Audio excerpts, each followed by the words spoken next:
Hi, hello, how are you? Thanks for stopping by. Today we're going to talk to some real people about some real things, living real lives, doing real stuff. This is the Working Perspectives podcast. I'm Matt Lavelle, accompanied by my good pal, party boy, Pete McCormick. Our special guest today is the one and only Rocco DeFinis. Party boy Pete, you ready to do this thing? I'm ready to rock and roll, Metallmium. Love it, love it. So you can find all our episodes and everything on all podcast platforms at Working Perspectives Podcast. You can find us on YouTube at Working Perspectives Podcast. Follow us on Instagram at Working Perspectives Podcast. And join us on the Twitter and the TikTok at Working P Pod. If you'd like to be a guest on the show and go through the approval process with the PAAA, then you can hit us up at workingperspectives@gmail.com. All right, let's get this shit started. Let's go.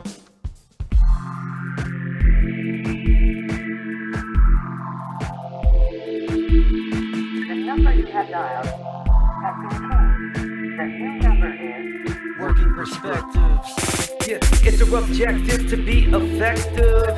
My voice in society's working perspectives. We're exploring your workday and how you get paid. Launching new episodes every Tuesday. Your day can transform while we inform, with episodes available on all podcast platforms. Check out our vibe and how we get live.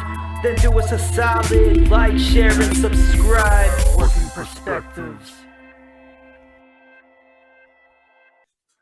All right, potty boy Pete, we got a couple things to chat about. All right, so I got a guy on the show today, and let me tell you, let me tell you about our good friend Rocco DeFinis. So Rocco here, right? I've known Rocco for a number of years. We all grew up in Lansdale together. He was in like a different neighborhood, but he would still buddy around, and like I'd see him at the Boys and Girls Club and things like that. Then eventually later on in our teenage years, we started to hang out more, and we were on like the same kind of group of friends, and we'd always party and hang out and do fun stuff. I don't know if you remember the story of when I told about the scavenger hunt. Matt, I could not forget the story about the scavenger hunt if you wanted me to.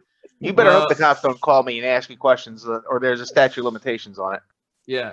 So our good friend Rocco DeFinis was there at the scavenger hunt. All right. And well, let's just say me and him wrestled for a doghouse. I'll just leave it at that. All right.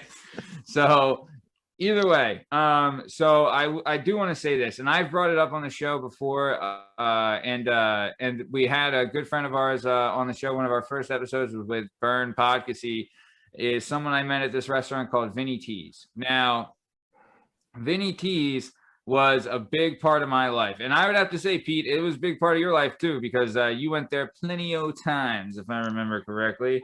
I may have, gotten the girl's number or two while there. We'll just leave it at that. Sure.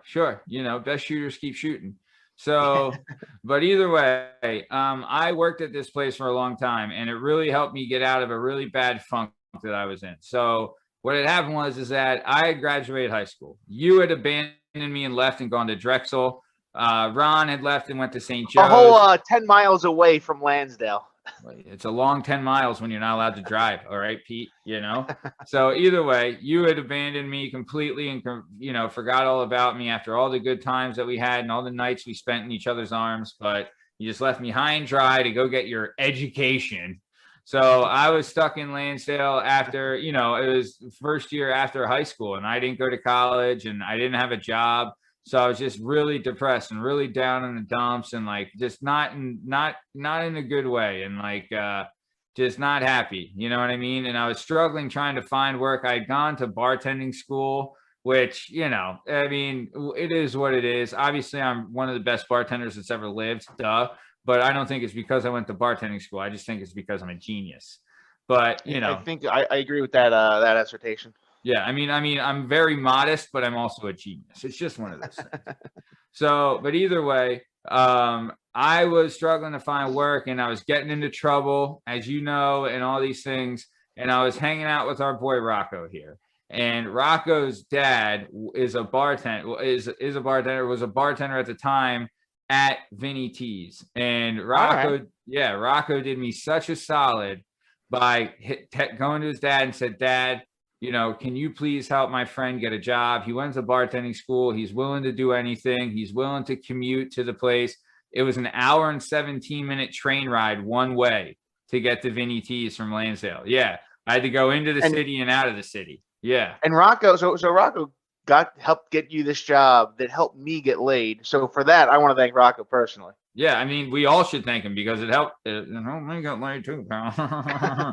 You know, but also it helped me get out of the funk and kind of find a groove and kind of find a place, like, because Vinny T's was a cool, like, for a young kid. I was 19 when I started working there, you know. So for a young kid, like, you go there and you make new friends and you party and you have fun and you have like all these interesting fun stories and like all these adventures, and none of that would have happened. Also, to be fair, I wasn't in Lansdale. Like, it also took me to a very different world than I was used to. Like, living in Lansdale is a very blue collar area, as you know.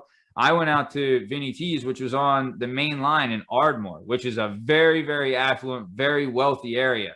So it flipped me on my head, really, when I first started going out there and seeing like how these people lived, and I couldn't believe it, you know? So like that big thing, and like you're in like it was cool because like I remember like one of the first nights I'm working there, Patti LaBelle comes in, and then John Clark would come in, or John LeClaire would come in, and John Clark. And dude, I met Bernard Hopkins there, and Morgan Freeman, and like all these cool things. You were basically Julia Roberts in Pretty Woman, and Rocco's dad was Richard Gere, and is like, hey, I can show you a better life. Yeah, you are 100% right. And he hooked me up with a job there. I ended up being there for 6 years until the place closed. And then, you know, I ended up getting a job somewhere else. But it also, he helped me develop a trade, and what they say is the most portable trade on the planet, which is bartending. So, oh yeah, you know, and I can't thank him enough. And it was him, and it was because of him that I got to do all that and experience all that. And it's because of him that you got to, you know, got to tickle some pickle, if you know what I'm saying. So I know he's doing great, and I'm so proud of him and everything he's accomplished and everything he's done. And I'm really excited to get into his story because this interview is going to be awesome. I think he broke the record for jobs on the show. So, oh, wow. Yeah, the previous holder was my little shithead brother, Alex, but Rocco blew him out of the water because this kid's had more jobs than you know what to do with. So, but I know he's doing great and everything's going good, and he's, you know, everything's going great, and he's doing great with his music career, and he just launched a new single and all that stuff. But I just like to ask, have you seen the movie Bohemian Rhapsody? And if yes, what do you think of that piece of shit movie? God damn it. Well, damn it. Well, thank you for having me, guys. So yes, I have watched the movie. I actually liked the movie. Oh, for thank you, Rocco. Oh, finally, one on my side. And really, that's all that matters, because you know, I'm a gay person and you're not. So, but yeah, no, I count for 2 votes, Matt. That's 2 votes. Well, you know what? Let me tell you something. Again, thank you so much for having me. And I love that. I love that question, because a lot of that movie actually got a lot of slack from even like members of the LGBTQ community, because they felt like it watered down Freddie Mercury's sexuality. And I felt that it wasn't the point of the movie, right? It was to just solidify his place in rock music history, and to kind of get the more you know, the newer generations to be exposed to an artist that was not only like prolific and, you know, just amazingly talented, but he was a queer person. He was a queer person, and he, you know, just embodied so much of you know, of excellence. So yeah, overall, were there things that could have been better? Yeah, but that goes for everything. But I am a fan of the movie, just like I am a fan of Rocket Man. I liked Rocket Man with Taron Egerton. That was really good. I thought that was very good. You know, I feel like they're all follow-ups. So like, I feel like the original is The Doors. Like, that's where you're like, okay, this is a great movie with great acting, showing you like a great iconic legend. And then I'm like, I've always been starving for another one of those movies. So that's why I was excited when Bohemian Rhapsody finally came out. Yeah, it's kind of like, it falls in the niche of like The Doors, Ray, you know, Walk the Line. Right. All of that. Yeah. But I mean, there is something, you know, and we brought it up on the show before. One of our friends of the show, the man, the myth, the Murph Meyer. And if they had this scene in the movie, then it might be the best movie ever. But apparently, Queen was famous for having a little person walk around with a tray of, you know, booger sugar at the parties. So they'd be walking by, you take a little hit of the sheaf, and you're good to go. Had they had that, had Peter Dinklage signed on for that role, forget about it. Forget it. I'm singing a different tune. I'll tell you that. So sometimes you have to leave something to the imagination, you know? Yes, exactly. 100%. Yes. So I do want to ask this though, and I know we're getting hot and heavy starting off. So you're bringing up like, and you know, I don't want to get into it too heavy right away, but Freddie Mercury was like the coolest fucking dude going. You know what I mean? Like he had the messed up teeth. He wasn't the greatest looking guy, but he didn't give a shit. He went out there with like his wife beater and the armbands, and he's fucking rocking out and he's doing his thing. You know what I mean? Like, and was he openly gay when he was like at the later end of his career? Like it wasn't like a secret, right? Because like Elton John he had a wife for a little bit. So he was like, I don't know if he was doing it for whatever, but like was Mercury just being like, no, I'm all guys all the time. So get used to it. Well, no, he was, I mean, for that time period, and I'm I don't want to like claim that I know everything about Freddie Mercury. I just know that he was self-identified for a while as bisexual. He did actually also have like a long-term girlfriend wife. Again, I don't remember all the details concerning that, but so I don't want to misspeak on that, but I know that we got, you know, it's all about context. So look at the time, look at, you know, what was going on. Could he be a pop star and be fully out?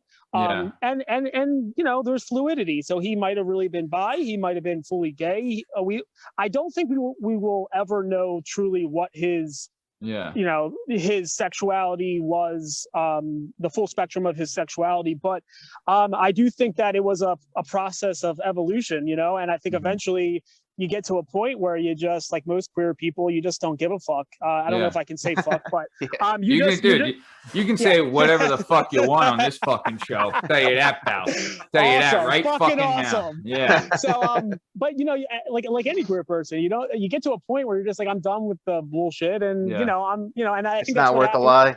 Yeah, it's not worth a lie, and you know, he was authentic, and you know, and he got to a level of success where it didn't matter. It was just like, I am who I am, you know? I couldn't agree with that more. That's the one thing that, you know what, like we're talking about his sexual orientation, but it does not matter. He was so talented and so incredible. I could give a shit if he was banging goats. That fucker could sing, and I'll listen to anything he's got to sing.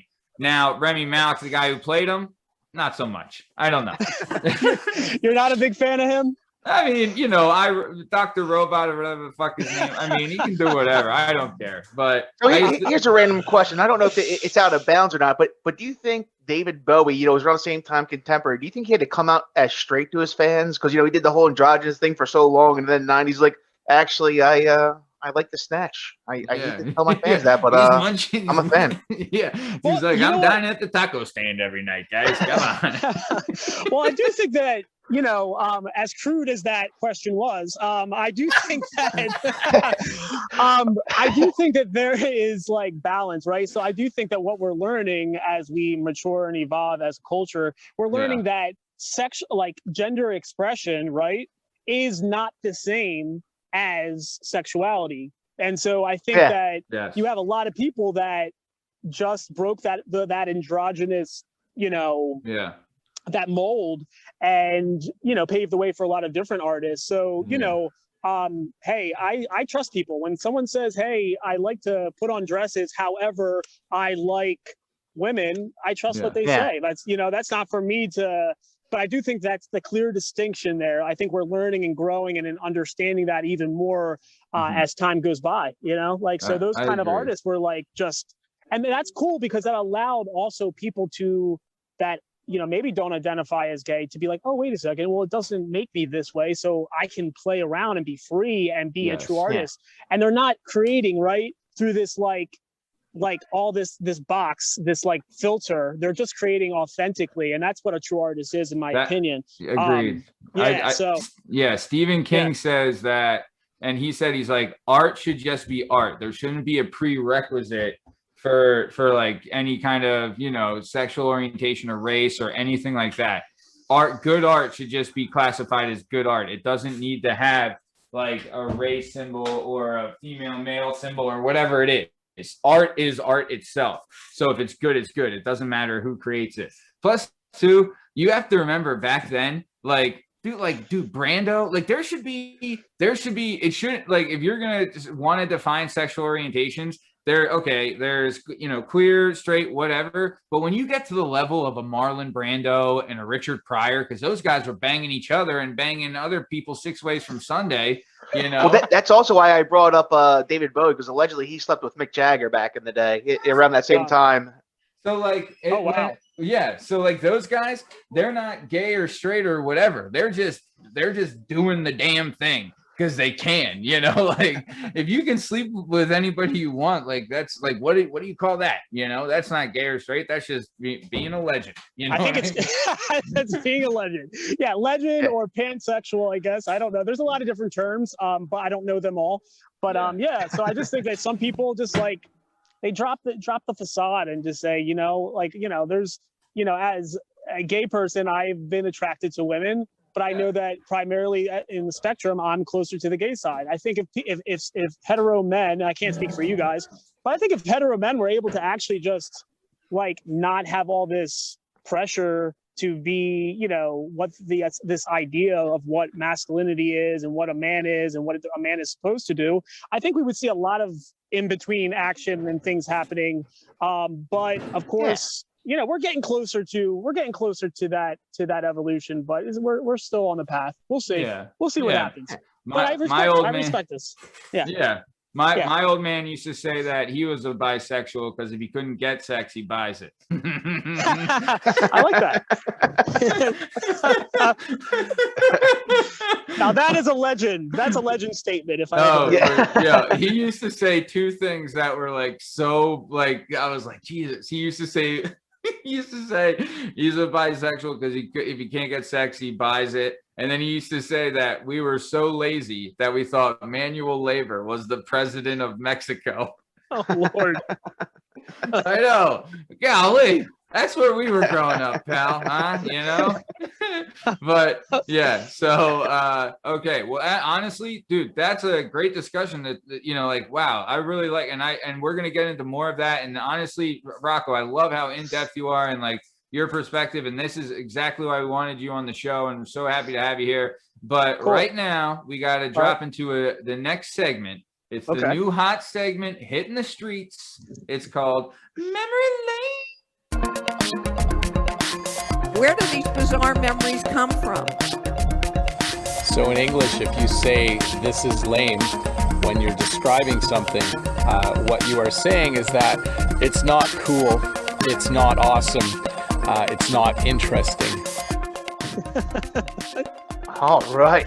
Yeah, now that's lame as in not cool, like, you know, Rami Malek in Bohemian Rhapsody. But, you know, lame, L-A-M-E. So what we're going to do is we're going to bring up a topic from the 90s. We're going to discuss it, and then we're going to vote to see if it's totally radical, tubular, brah, or if it's lame city. So, as always, being the guest on the show, Rocco, do you have a memory lame topic for us to discuss? Oh, Lord. Okay.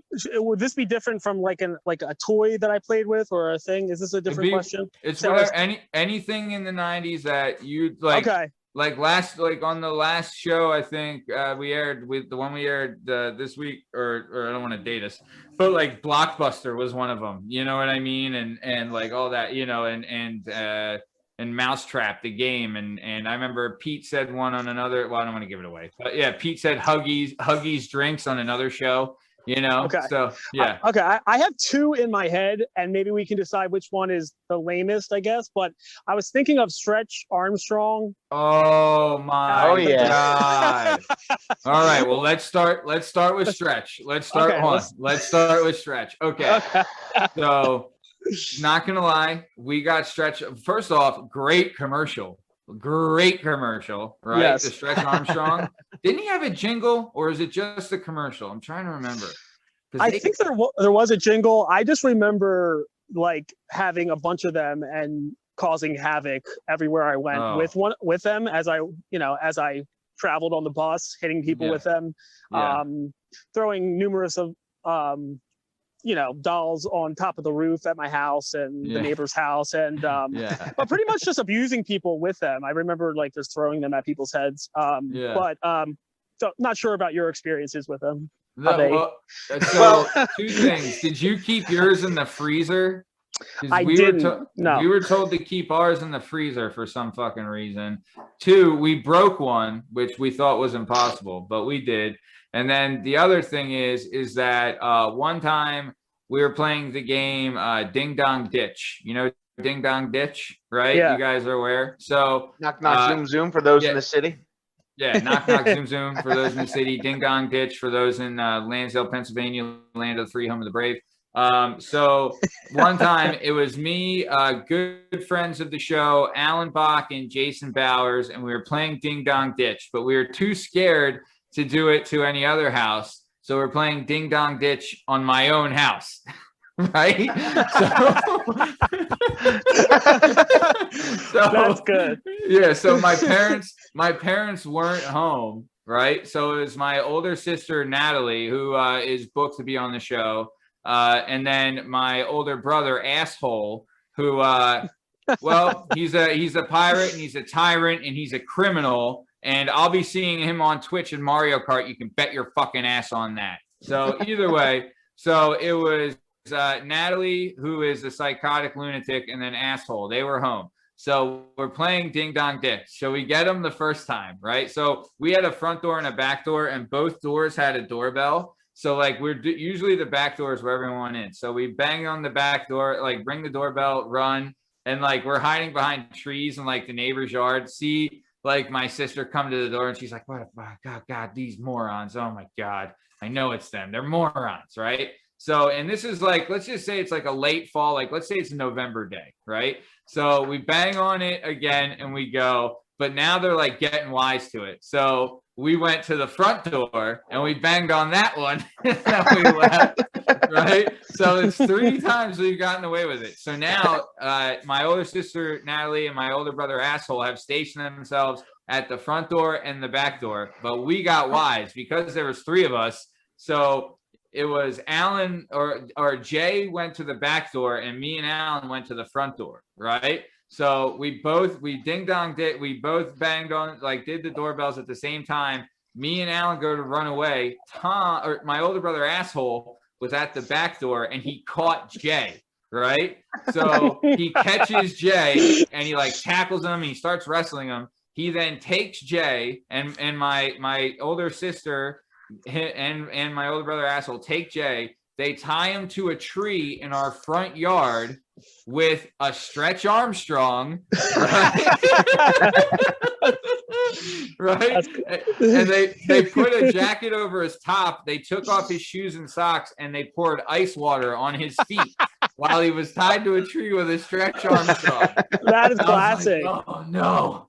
So we had to kind of wrestle him out and get him away. Eventually we did. And eventually I would be returning his shoes to him later that night because I was like, we just got to go. Forget your shoes, pal. They're gone. You lost them. But yeah, so yeah, that's my experience with Stretch Armstrong. That was very elaborate. I mean, first of all, you have a great memory. So I just want to, kudos to you because I don't remember like yesterday. And then second, I just want to say that, my stories are not that great. I do remember microwaving one at one point and seeing. That was a rite of passage as a young boy is microwaving your toys and seeing what happened. For sure. Did you guys do the Hot Wheels car in the microwave? Absolutely. I did that, and that was a beating I will never forget. Oh, baby. That was not a good one. But, yeah. But, dude, there's no microwave. Dude, did you ever have one of those days? I remember me and my little brother, my older brother's asshole, my little brother's shithead. And we were just like hanging out at the house, and we just started microwaving everything. You know what I mean? You know? And we were like trying to come up with like a food. I remember we did like marshmallows and pretzels and stuff. It was like the weirdest stuff. But either way. So, okay. So we've deliberated enough about our good old pal, Stretch Armstrong. So let's do a little voting. Rocco, because you put it up, what are your thoughts on old Stretchy Armstrong? I think it's a win. So I'm going to say, do I say not lame? Yeah, rad. Rad. Okay. Yeah, it's rad. Yep. All right. Peter Hosen, your thoughts on old Stretchy Armstrong? Look, when He-Man ends up having a baby with a slinky, it's always a win. So it's rad in my book. That was good. Well, I hate this shit all over the party, but I'm going to have to I'm probably going to be speaking for Jay Bowers when I say Stretch Armstrong, it almost gave him hypothermia. So we'll give it a lame. So 2 rads and a lame because it could be used to tie, a 10-year-old kid to a tree. So, all right. So, okay. So, all right. Do you want to do, okay, that was a good one. So Pete, Rocco, you said you had a second one? Well, the second one is another doll. It's my buddy doll. I don't know if I remember. You don't remember my buddy? No, that's the Chucky doll, Matthew. Exactly. So my fondest memories were waking up as a child and beating the shit out of it. At 3 a.m. because I kept on thinking that this doll was going to turn into Chucky. And obviously it did. Yeah. Yes, sure. Exactly. Wow. Yikes. Damn. You throw it in the closet. Next thing you know, your cat's in the closet and you see these 2 beady eyes. You're like, oh no, it's finally happening.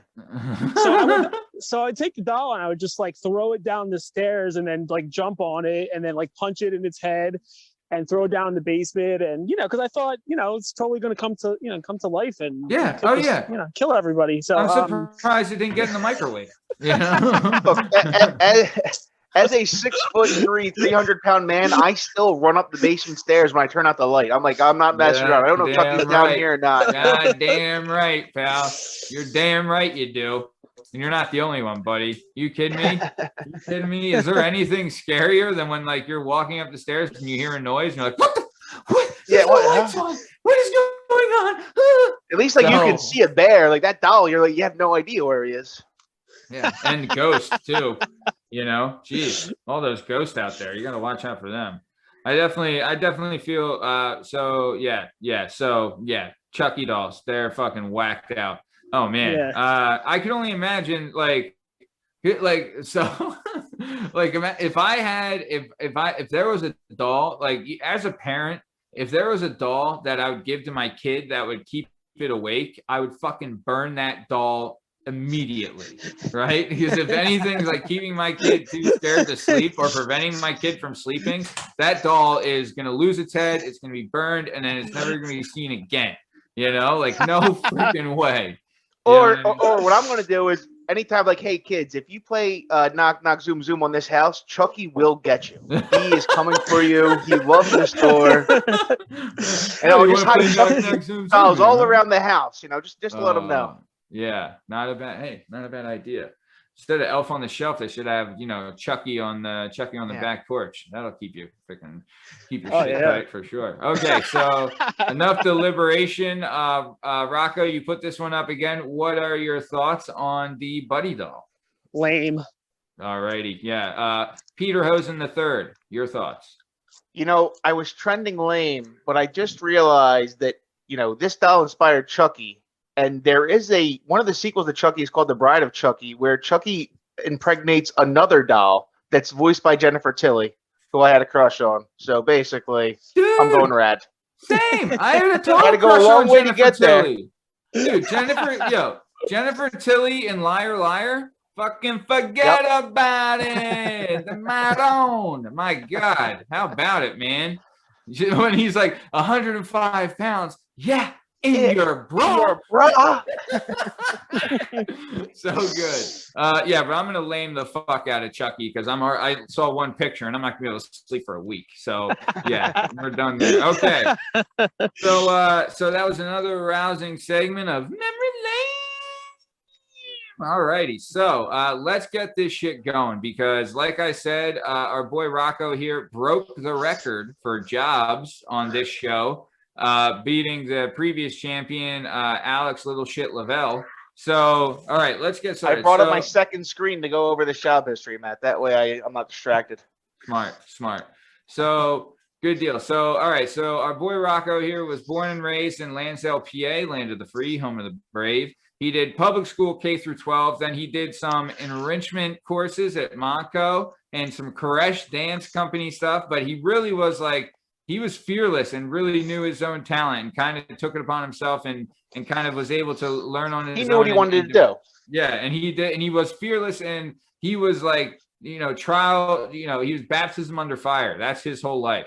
So that's how you learn. That is how you learn. That is the best fucking way to learn as far as I'm concerned. So he did gymnastics as a kid, which I will say, as having a young daughter, I am really big on like the thought of her doing gymnastics. I think that will be just absolutely fantastic. You know what I mean? So I'm really, really big on like, because to be fair, gymnastics is a fantastic sport, especially, I mean, for men and women, boys and girls, where it teaches like you have to be fearless to do that. You have to be dedicated. You have to be committed. You have to be in incredible shape, but like just the fear of like, I was always amazed and Rocco, you'd be impressed by this. So you see Pete over the video, but what you don't know is that he is a svelte 6'3", 300 pounds, but he can still do a one-handed cartwheel that is flawless. Let me tell you, flawless. So I tried. Yeah. Nice. Yeah. Yeah. He actually, I guess I told this story too, but he actually did 3 cartwheels into a bar one time while intoxicated. And that's awesome.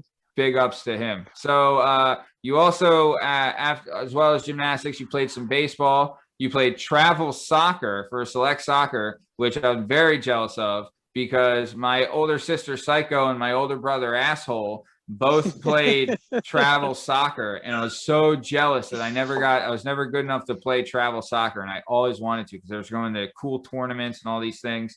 And then, so here's one thing I do want to talk about while we're doing it. You did hip hop dance, and you did a show performance at Disney World. So please, for the fans, Pete, get a load of this. Rocco, can you regale us with the story of your performance at Disney World? What do we got, pal? Well, it was more of like a self-imposed, cry for attention than a performance. But I kind of, I was at, Disney World with my family. It was when I was little. I was like 8, 9, something like that. Yeah. And, we were waiting in line forever to see one of those like spectacle shows, and everybody was waiting and impatient. And, I got up there on the stage and I started doing cartwheels and splits and, all that stuff. And everyone's like, what the fuck is going on? Like, they're like, is there a show right now? They're like, what is this kid doing? And, and that's always what my childhood was. And I always say to people, I think that people are like born to do things. Yeah. I don't know what made me or would prompt me to do that, other than I can say that I was just like, I love being in front of people. So like, I mean, that was what I did. I jumped on stage. I had people clapping for me. I always tell that story. My God. And this was at Disney World, and then people were like, all the parents were like, what, is he part of the fucking show? Like, what's going on here? Could you imagine though, like, say right now, if this is nowadays, someone has a cell phone of that, you're a fucking viral superstar. You know what I mean? Like that video goes viral right away, There are a lot of people that missed out on going viral because they were outgoing before the internet. Yeah, exactly. I always tell people that, I look like a little boy Shirley Temple. I really wish my fucking parents would have like had me selling Welch's grapefruit juice or something, you know, or Welch's grape juice, excuse me, because I would be fucking rich right now. Because literally, like, I was that kid, you know, I danced, I did gymnastics, I had curly hair, I looked like a little gay version of what's the guy from Wonder Years? Fred Savage, yeah. But people can't see this, but when they check out your music videos and your www.roccodefinis.com for all your info and your art, people will see you're a good looking motherfucker, man. You know what I'm saying? Like, the fucking Mr. Steal Yo girl in the flesh. You know what I mean? Like, you are a good looking dude, and you've always been a good looking dude. You know what I mean? So I can see you as a kid. I bet, like, you know what? I bet your parents were one of those parents that were told all the time, like, oh, you got to get him in commercials and you got to get him on TV. And you know what I mean? I guarantee that happened. Tell you whose parents that didn't happen for. My fucking parents. Tell you right now. They're like, you need to put that kid in a hole. You know? Oh, shut up. That's not true. They loved you. Yeah. But you know, great hole. It was a big hole. It was spacious. Yeah. It had a shovel and everything. No, but yeah, you know, it's you know, it's amazing. But you know, I was always supported by my you know, by my family with my different endeavors, and you know, and I think as an adult, I was able to say, okay, well, it's, you know, it's my time to, you know, take the lead and, you know, make the possibilities happen, make the, you know, pave my way. So I did that, and but yeah, so that probably is like the most poignant time as a child that I knew I can look back and say, okay, you know, aside from that, you know, that's what I'm supposed to do.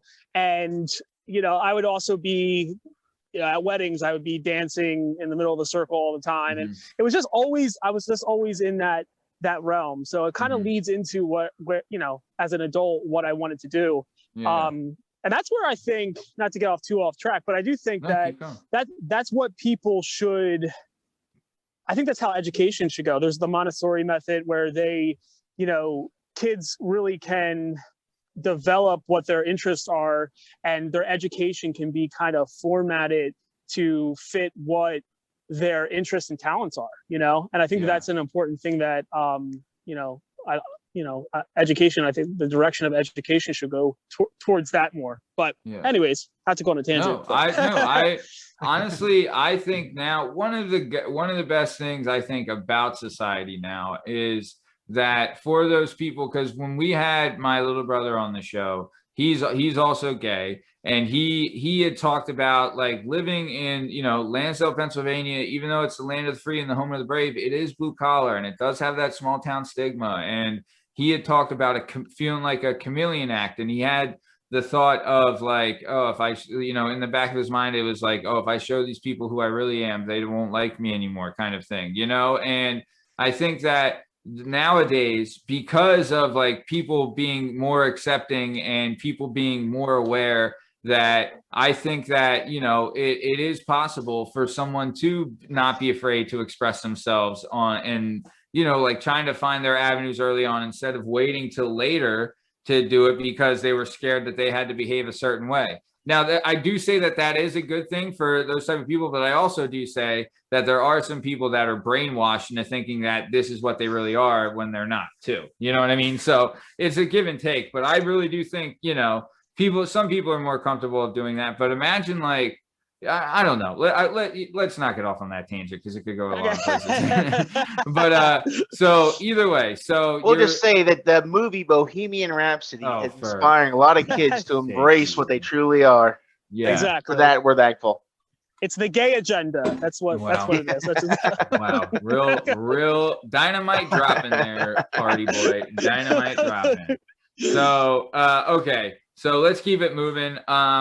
That is still fascinating to me because, like, you know, I was the same way, and I don't know if Pete was as much, but I was off the walls as a kid, like just energy all the time and can't sit still in school, and, you know, like kind of just wanted to do my own thing. And I feel like you like I would want to do my own thing and all that stuff, but I would never have the balls to be waiting in a line with 300 other people at Disney World and jump up on a stage and put on a fucking show. I'll tell you that. That means like, dude, you got some French annuals on you there, pal, because that takes a lot to, and also like, but that's also something inside of you, like that's like part of your expression of yourself, right? And you've always kind of had that because you always danced. I mean, I've ever since I've known you, you were dancing. You know what I mean? So like always being able to have that expression. And like, would you say even as a young kid, you saw dance as like a form of expression and maybe like a therapy in a way where it's like you're getting your feelings out through your emotions and everything like that? Yeah, 100%. It definitely was a way to express myself. I think also deal with, there were some traumatic instances in my childhood. Yeah. I had a great childhood. I was very loved by my family, but there's also trauma like anybody. And so I think that was a way for me to kind of escape. Also, I was always high energy and couldn't sit still. And so that was just a way to release it. And it still is today. Like I'm a high energy person. Even during this interview, I can't sit. I have to walk and talk because otherwise I actually think my best when I'm moving. And it's Are you a stress ball guy, Rocco? You got one of those squeezy balls at your desk, or that doesn't even do it for you? You go through them too quick. well, it's just movement, like I don't like things that are stagnant, and that goes into a deep conversation, but I like, my favorite quote is from Lauryn Hill. That's like, anything that's not growing is dead. So I kind of believe like movement and motion is like life, like flowing water. So that's a spiritual end to it, but I just have always liked kind of expressing myself through that. So yes to that question. So.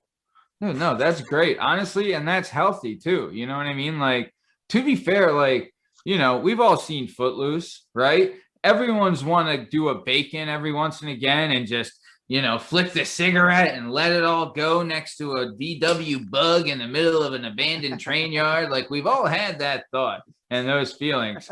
But I'm not gonna lie, I would love to be able, like, because you have such an ability and you've always had it, where you can put on a pair of headphones or press play on a boombox or whatever it is, and you can fucking just go and you can dance. And not everyone can do that, but that is like a form of therapy. I tell like a lot of the kids at the boxing gym and stuff too, like dancing is not to be sneezed at. A lot of like the boxing techniques and everything we use, footwork is a huge part of it. And like in dance, footwork, I'm assuming, is everything.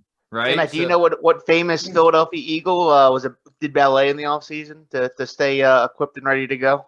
I know that, or whatever his name is.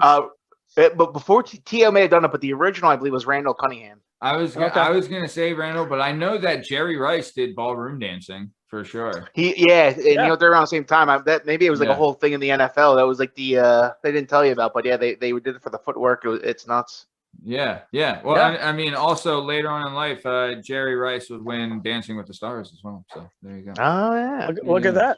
Yeah. So he knew way ahead of time. So nice. Honestly, I think dancing is great. And this is great. So okay, so let's keep it moving then. So let's start with some jobs. So at around 15 to 16. That was one of your first jobs when you were busing. You're a busboy at Perkins, right? Yes, correct. Yep.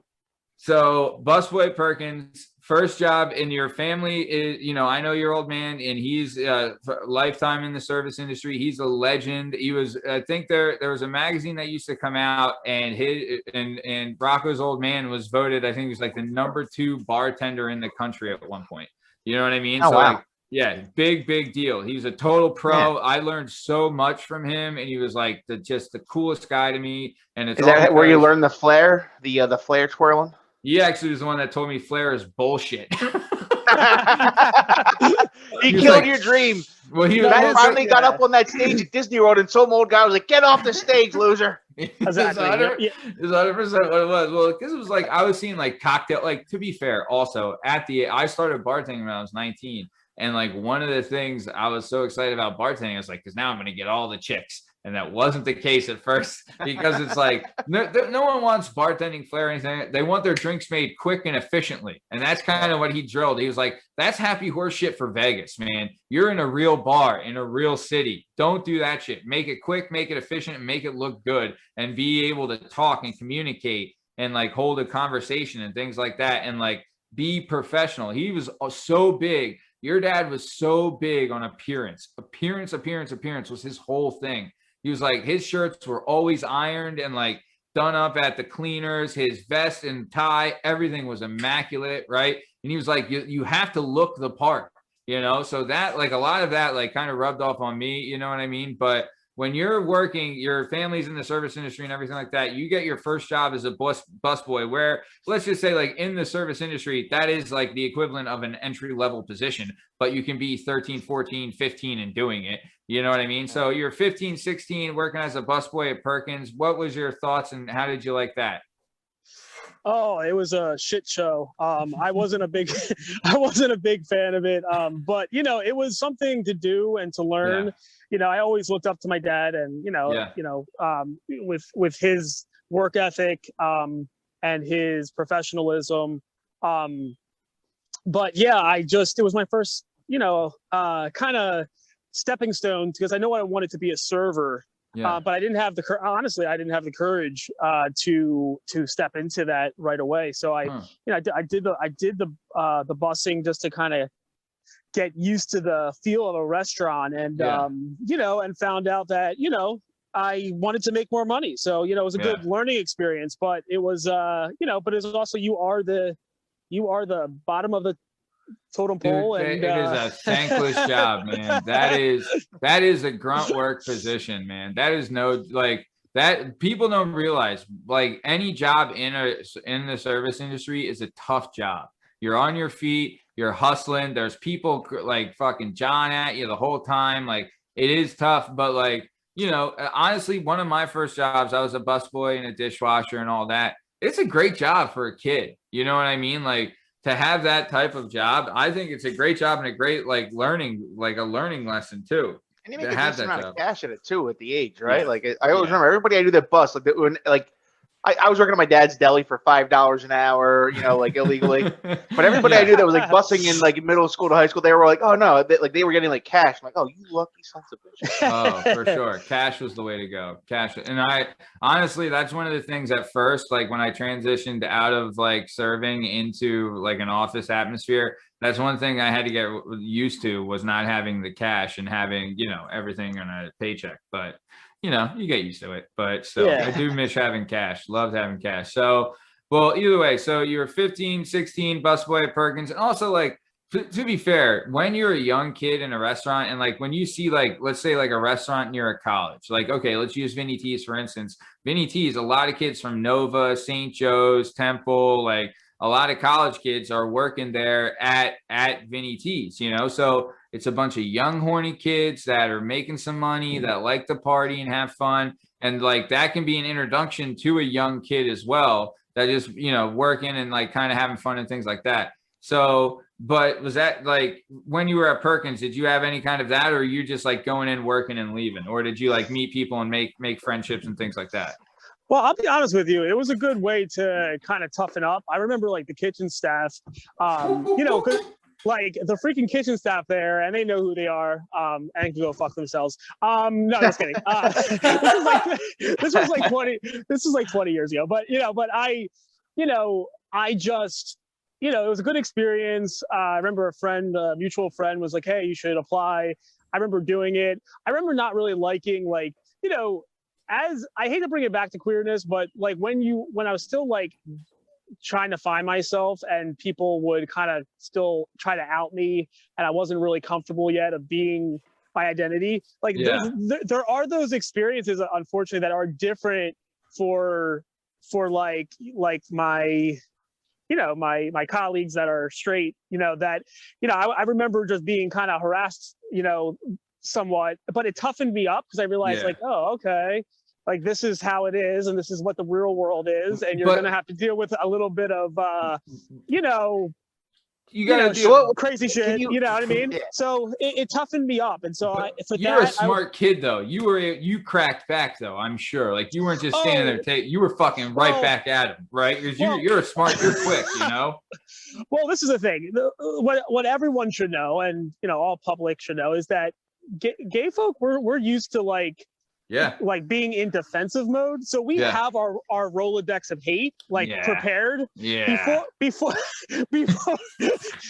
you even have a chance, I've already thought of 10 things of how to 10 ways to destroy you. So it's like yeah. So girls have resting bitch face, and gay guys are just like they have the sarcasm loaded up and they're ready to just tear down everything you're about. They have a bank of just like they'll look at you. Like I always felt like, we'll say my little brother shithead, right? He always knew he could look at a person and right away know their insecurities, and he would rip them to shreds. And I've seen him do it, and he is ruthless. And he doesn't care, he doesn't care about punches being thrown or anything like that. He leaves the person more damaged than any punch could ever do. So, but that kind of thing comes from working in a restaurant, right? Especially at a young age. Because one of the things too, it's almost like an acceptance thing as well. Like if you're there, you're hazing. Fucking exactly. But you're cracking on each other and you're saying shit and all that stuff. And if they didn't like you, I feel like they wouldn't you know what I mean? It wasn't like they were, I don't know, at least in my experiences, you can kind of buddy around and stuff like that. But I remember we're telling jokes and we're cracking on each other and things like that and just having fun. You know what I mean? And I feel like that sometimes that's part of it too. But there are cooks, especially, are fucking assholes. And there's also let's be clear. So first of all, sometimes it's not to cut you off, but to cut you off. Go. There is that line, right? So there is, there are people that are definitely kidding around and it's just a hazing, and there's also people that are closeted that are hate themselves. So they see you and they're like, no, this people need to know about this guy, and I'm going to be the one to let them know. And it tries to make them feel better. It's a reflection. So I guess just not to harp on that part, but I will say you're exactly right. What it did is it helps me kind of navigate, sharpen my tools of the shade back and coming up with quick being quick-witted when I needed to be. And later on, as we address other opportunities I've had, people have asked me how do you come back with a comment so fast? And it's taken a lot of time and preparation and skill to get me to that level. But so that was the takeaway. So sometimes it's a really great, kumbaya. I learned a lot about being professional, and sometimes the life lesson is that you learn to freaking toughen up and know how to handle yourself. So there's no bitching, there's no bitching and crying, there's no running away from it. There's just accepting it and fighting back, and that is a great lesson to learn. And work ethic too is not to be undermined. Work ethic is so important at that age, especially. You had an obligation. You had to be on time for work. You had to do your job to the best of your ability while you're there. You were relied upon to do your job. All that stuff at a young age, I can't tell you how important that was and influential, especially I know on me it was, and I know both of you guys, we all worked at young ages. So I know that was very, very much very important. So yes.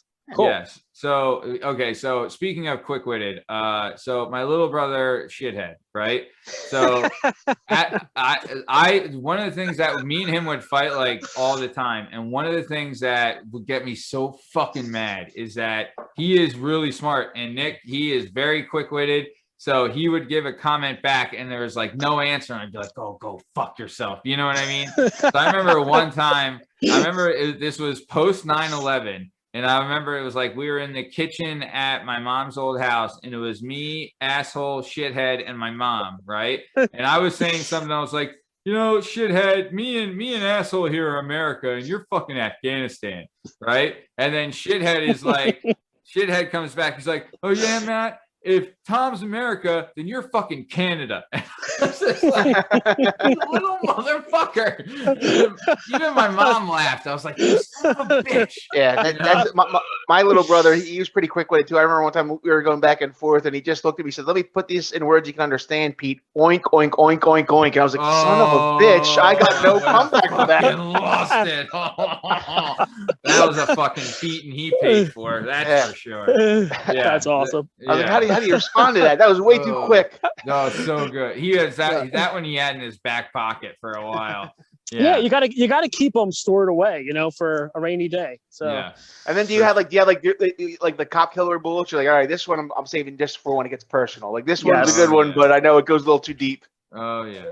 Yeah, well, that's how you win. It's all about winning. At the end of the day, you need that card in your back pocket just in case. The pocket ace. You might win the battle, but I'm going to win the war. That's how I look at it. But yeah, so yeah, it's all interesting. It's funny how things evolve and grow, and then you learn through these experiences, and and it helps you along the way. So yeah, that's pretty cool. Yeah, good stuff.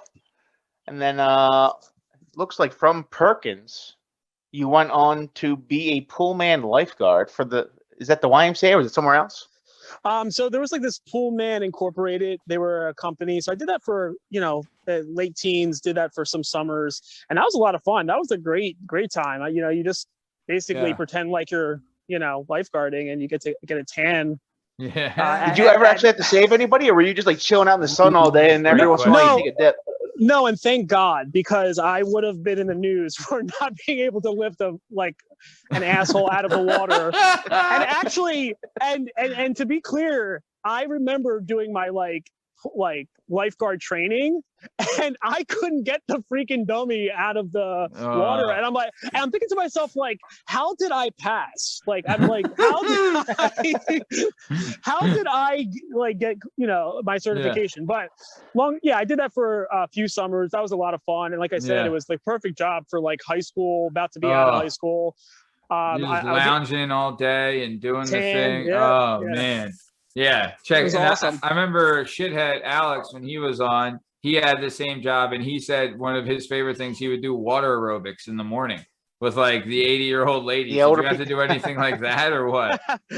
No, this was like at condominiums. So I would go to different condominiums in the area, like their pool. So literally you'd have like one or two people during the day that would like come to swim. And then most of the other time was just for you to do nothing. And I had to test the water, the pH a couple times during the day, but it was a pretty chill, decent job. And I was actually making more money than like, at Perkins or any of the other jobs, because it was pretty decent hourly at the time. So and you were making money doing nothing. You're like, well, not doing nothing, but like you were like relaxing and just hanging out, right? Yeah, basically. So I think that's a pretty cool. I would actually do that job during the summer as a part-time job as an adult. I mean, I would still do that because I think it was pretty chill. So and you kind of like, you were kind of like, you didn't have like a manager lording over you. You were kind of just your own boss there, right?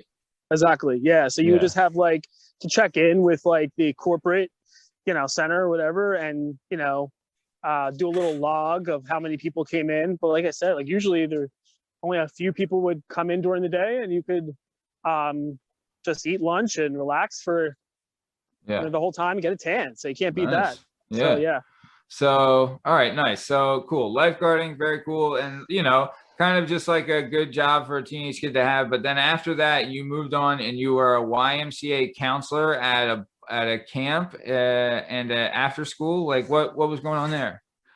So I went to like the Lansdale YMCA. I did the summer, a few of the summer camps for a few years. During the school year, I was before and after school counselor.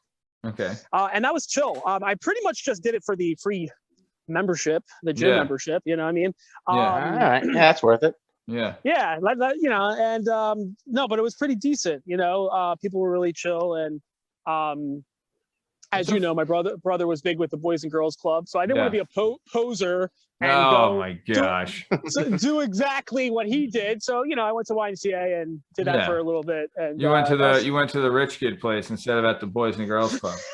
For sure. I'll tell you this too. I used to be a counselor at wrestling camps in the summer when I was like sophomore, junior, senior year of high school, and it is kind of fun to do the like you're playing with little kids and you're doing all that fun stuff and like playing games and everything like that. Like that isn't bad, you know what I mean? And like you get to do, like, to be fair, little kids are annoying as hell, but like it can be fun to do, like to play the games, and you're playing dodgeball and all that kind of stuff. Like keeping that kind of energy and doing that is fun. It's when you have to deal with like a whiny little brat that gets like annoying, you know what I mean? But nice. So, okay, cool. So you got your counselor thing there. You're doing the counselor gimmick at the YMCA. Then after that, we jump from there and we go to the you worked at, so now you leave the counselor, you leave the YMCA. You're not a counselor there or doing the after school or the camp or anything, and you worked at H&M. Now, was this your first kind of job in retail? So, yeah, this was like the first time I really got into retail. And so we're looking at, like, I guess it was around 18, 19-ish, around that time. And it was cool. It was I liked it because my desire was eventually to get into the city and to, oh really? So you were thinking like start at the H&M, and this was at the Lansdale, PA, Land of the Free, Home of the Brave, like the H&M in the mall. Is that where you were at? And then you were thinking, I'm going to move to the city and move to the H&M there. Is that kind of what the plan was? Yeah, the plan was like, let's see, it seemed like there were pretty cool people working there, some progressive people. And actually it was more like 19, 20. That was my age. But anyways, so yeah, I just remember being around a lot of folk, and it was kind of cool because there was, people that like kind of like reminded me of myself. There were some queer identified people, like artists and stuff. I was like, oh, okay. And so it was a nice job until I was fired, but Are you allowed? Yeah, we gotta go. We have to do a deep dive into this, I think. Yeah. Are you allowed to say while you were fired? Yeah, I don't care because I've been fired for more jobs than I can count. But so I don't. Yeah. His old HFM manager would be like, hey, it was 30 years ago, and you're still talking about it on these podcasts. And usually, honestly, it's because of my mouth, because I don't know when to like shut up. And so hey, you got to stand up for yourself though too. So if you feel like you're being screwed, that's a good thing to be able to stand up for yourself. You know what I mean? Yeah, and that it works sometimes. Well, it always works because if you stand in your truth, you stand on what is right. But I remember there was a few people there that were queer identified. There was one guy there, he was a rocker, right? And he kind of, we weren't sure, like nobody on the staff knew like what he was, but he kind of secretly would tell a few of us, oh yeah, I'm bi-identified, right? So we're like, okay, cool. So all of us were like 20-somethings, early 20-somethings, like 19, 20, 21, 22. We would go out, we would drink, whatever. There was one time, first of all, this guy, which I won't say his name, just in case there's a legality. So this guy normally statute of limitations for non-violent crimes are done after 5 years, Rocco. So you can still do all you want. Nice. All right. Yeah. So don't say his name though.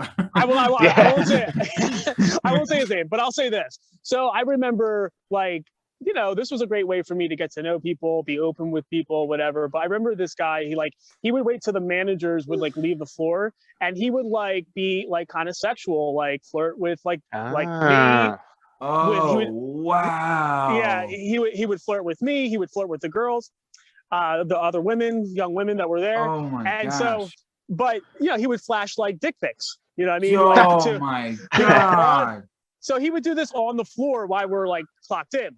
So his own, or just like random people that he met, or was he scouring the internet? Where did like these your pics come from? coworkers, right? He would do it to coworkers. So everybody on the staff. Wait, so he was getting the coworkers' dick pics and showing it to other coworkers? He was showing coworkers his dick pic. Yeah. So he would show like his own dick pic, take his phone out, show it to me, God. show it to a girl. So whatever. So how inappropriate. Oh my God. None of the managers knew about it. Yeah. I knew about it. Everyone started to get sick of it. So all the a lot of the women were like, I was like, it's okay to come out of the closet or something like that, whatever. I said one comment and he twisted it that it was me. So he said that I outed him. What? Yeah. What? He twisted it because he was really upset about being like outed to like management. So and it wasn't me, like I didn't do that in front of the management, but he went in and acted like the victim after he showed everybody his, dick, numerous for weeks. He goes in and says it's me. And so oh my God. He says that I'm I was harassing him or something like that. So then what happened was H&M had to call me in. They're like, hey, did this conversation take place? I was like, yeah, but my involvement in it was like a millisecond. Everybody else was more active in the conversation than I was. Yeah. They said, well, he's like, oh, this guy's breaking out his cock shots again. Might as well get it over with. So long story short, they said, well, his narrative is that it was you that was kind of like coming for harassing him about his sexuality or something like that. And I said, well, that's the furthest from the truth. So they let me go. I did unemployment, right? But then I was like, you know what? Well, they tried to deny my unemployment. So then I fought it. So then I was like, I said, fuck this. So I got all the letters from all the women that were still employed with H&M. I had them write letters that this is exactly the opposite of what actually happened. God. He's been harassing. So I won against H&M for my unemployment. And at that point I just said, F you, and it good was for whatever. you, man. Good job fighting that. Like, what a piece of shit. Wow. So that was this is back with like flip phones, right? Like that's around this time. So this guy's doing the flip phone fucking razor. You know what I mean? He's actually got Polaroids. He has a whole photo album. He's like, hey guys, check out. I got a photo album from my sister's wedding this weekend. Why don't you come check out the hot dog stand? And listen, if he had been like a respectful person, I would say, okay, legitimately, maybe we went too far in teasing, but he wasn't. He was actually like the predator in the situation. Yeah. And he tried to flip it, of course, because I was like coming to terms and coming out. Yeah. So he tried to flip it on the gay person, and I said, fuck bullshit. I said, fuck you. And come out of that closet and go fuck yourself. So anyways, that's about it. That's such bullshit, man. Like, what a creep. What an absolute creep. Wow. Well, I mean, either way, like he probably did you a favor, you know what I mean? Because fucking fuck them, and like also another thing, man, it just strengthened you, like just showed your character of like, no, I'm not going to bow down to this, and I'm going to stand up for my rights and what I believe. And you were that good of like a person that your coworkers were like, they wanted to help you. You know what I mean? Yeah. So, I had 3 different, basically letters that were written on my behalf, and they could have lost. I mean, they did it while they were still employees of the company. Wow. So they could have lost their whole gimmick then. Oh my God. But that was like the first kind of like, drama in my work career that I was like, okay, yeah, that wasn't fun. But it's when you kind of realize that like not all your it's one of those things like where you come up and like, are my coworkers, would they really turn me in for this random stuff? Or like it's not even would they actually try and blackmail me for something taken out of context? It is crazy. Like when you realize that does happen in the real world, you think it's only a TV show or a movie situation. Yeah. Was the dick shower guy even good looking? I mean, we're both dying to know, how big was it? Should he have been showing it off, or was it like, dude, why are you showing this off? Yeah, he was a grower, not a shower. He was a grower. That says it all. Yeah, and he was until that moment. it was like I was like just caught off guard. So to that moment, I thought he was like a cool guy, and I was like, oh wow, he's like, I like that he kind of was ambiguous in terms of like he seemed really chill, right? I didn't know that underneath all that was a whole lot of self-hate and things, and so but yeah, he was a fairly good-looking guy. I mean, you know, but he was a jackass. And you know, if I had to say rad or lame, he'd be fucking super lame. I'd say, hey, I think he's a mondo lame if they're fucking talking about it. So all right, so let's keep it moving though, because we got a lot more ground to cover. So you got it. Yep. Let's bunch the next two. So that, well, not the next two, but you were a key holder for the body shop, but then you moved to the city and you worked at the body shop at the airport, right? So where did you start at the body shop? Also, what is the body shop? Can you kind of the body shop is like was developed you know, for it's lotions and fragrances and stuff like that, developed in England by an activist called Anita Roddick, and she was a big into like, you know, fair trade and all that jazz. And so I was really into skincare and all that.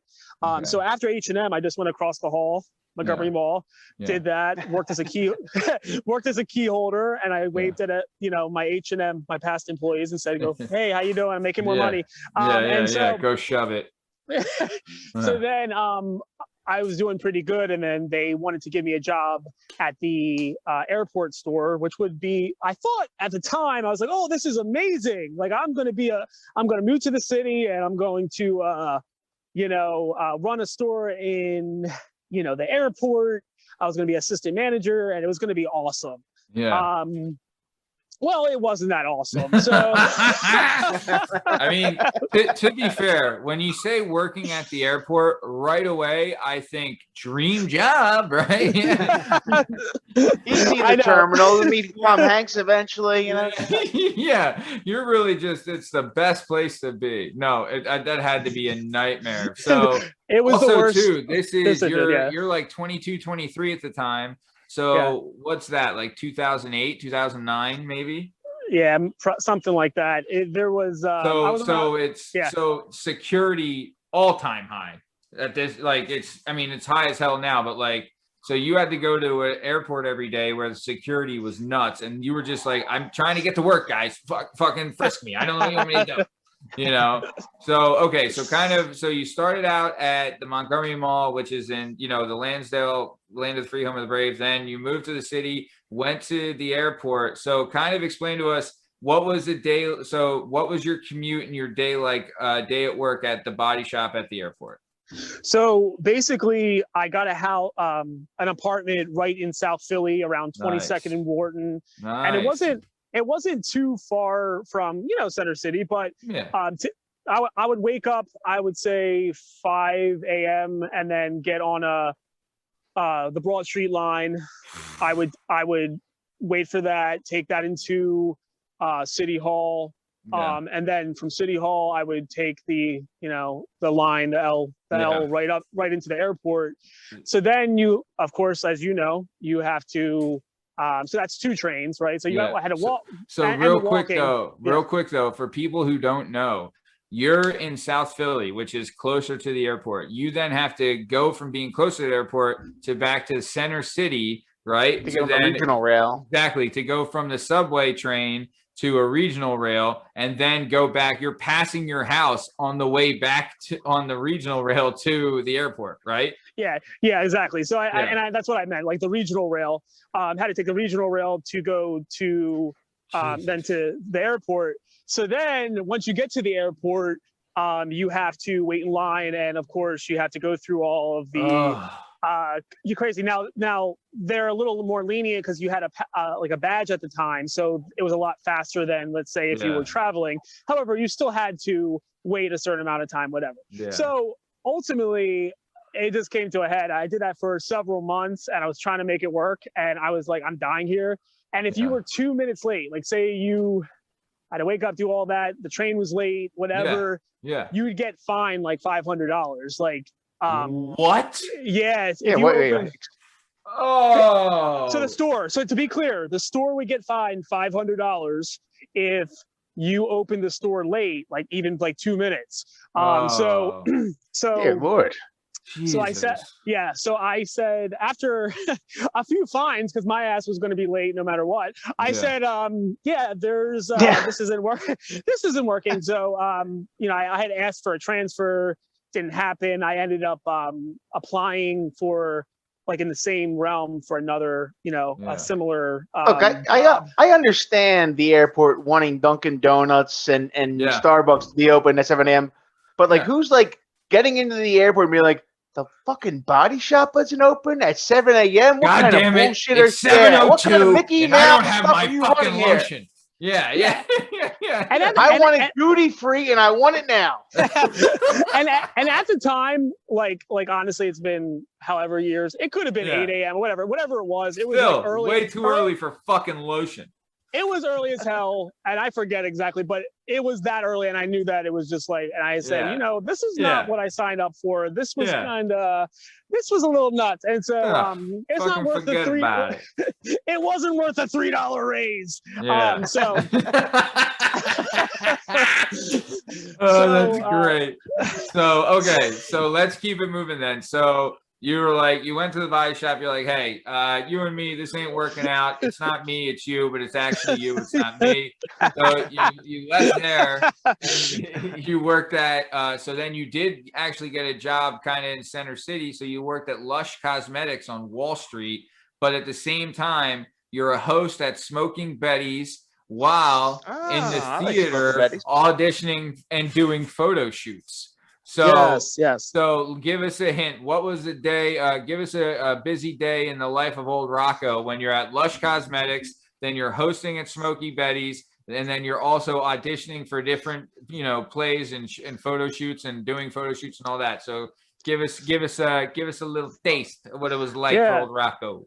Honestly, it was the best thing I could have done. So like, moving into the city then, though that job didn't last, it really was the best decision for my 20s that I could have made, my early 20s. And so I just came to life. I took any opportunity that was afforded me. So I did the, Lush Cosmetics, and I was on Walnut Street and just like kind of selling products and having fun and being around young, hip folk. And then, and then I was doing at nighttime, I was doing hosting at Smoking Betty's and meeting people in the restaurant business. And that was awesome. So then on top of that, that's where I really started to cultivate myself as an independent artist. So I was doing like these androgynous, which they're all over my website. That's when I started doing my like playing with androgyny. Let's do a quick little plug on the website. RoccoDeFinis.com. That's RoccoDeFinis.com. You got it. RoccoDeFinis.com. Great fucking plug there, Party Boy Pete. All right. That's how you fucking plug it, baby. So, okay. So nice. So you're honestly like, from what I know about you is like you're a guy that thrives under keeping busy and like a constant schedule, and you're like kind of like can go. So like you having the 2 jobs while auditioning and doing photo shoots, which is really 3 jobs, right? You're doing all of this, you're making it work, you're kicking ass, you're in Center City, which is high action, a lot of fun, a lot of stuff going on. So at this time though, was this at the same time that you auditioned at Play and Players and had let's just say the dance battle? Is this all happening at that same time?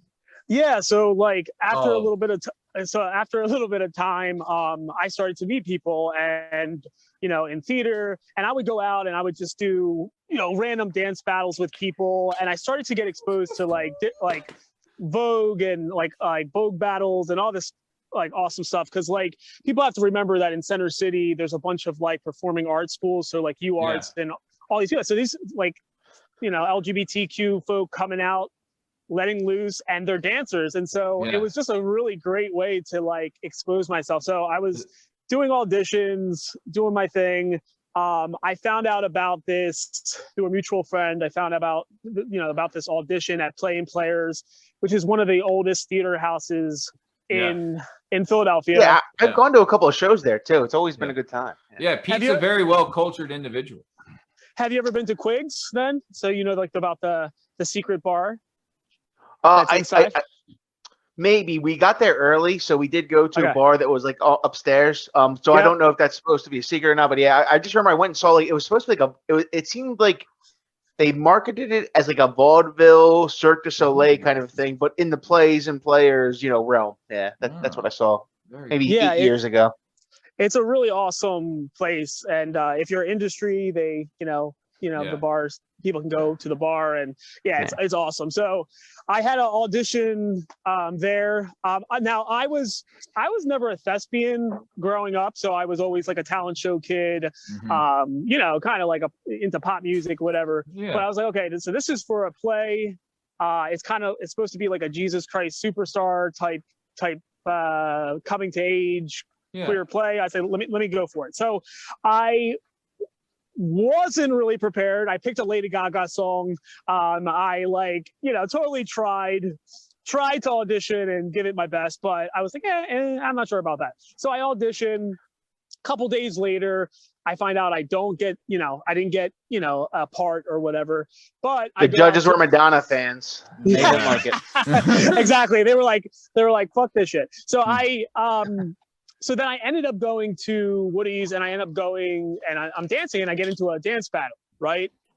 All right, here we go. I'm talking about, like, dude? I've been real quick.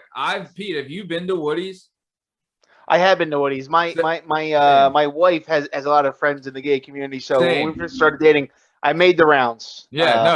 So then right? Like I went to Woody's with my wife as well, and she had obviously friends in the LGBTQ community and all that stuff. And we go there, right? And I'm not gonna lie, the fucking Pete, Pete can dance like there's no tomorrow. Like, let's be honest, Pete can fucking throw down. Yes. I cannot. I only have one move. It's called small circles. Fucking check me out. But like, dude, I was watching that dance floor in fucking like jaw dropping, because it was like the shit they're throwing out there. One, I saw this ass dude walking around carrying a shots tray with just a Speedo on. Fucking thought that was great. This guy was doped out of his mind, right? Totally on the gear, just making extra money, like bodybuilding in his spare time, and then making extra money at Woody's. But then the dances that were going on the center of the floor, like, were unreal. So you're legit. You're at Woody's, and like, you kind of hang out there doing your thing. You know the people there, and you go there after the show. You didn't get the part. You go there and you're like, I'm going to let my fucking feelings out on the dance floor. Kevin fucking Bacon. So you're out there, right? Or Steve Stifler in American Pie 2. He's like, all right, here we go. Or American Wedding. Yeah, dude, the fucking Stiffmeister. You know what I'm saying? Like, dude, but you go out there and you fucking just let it all out. Let your emotions out through your dance. Definitely. And like, what happens then? So, and also, can we give a shout out to the play, because it's Rock Musical of Biblical Proportions by Eric Ransom. Is that right? Yeah. So the play that I had auditioned for was Coming, a Rock Musical of Biblical Proportions by Eric Ransom.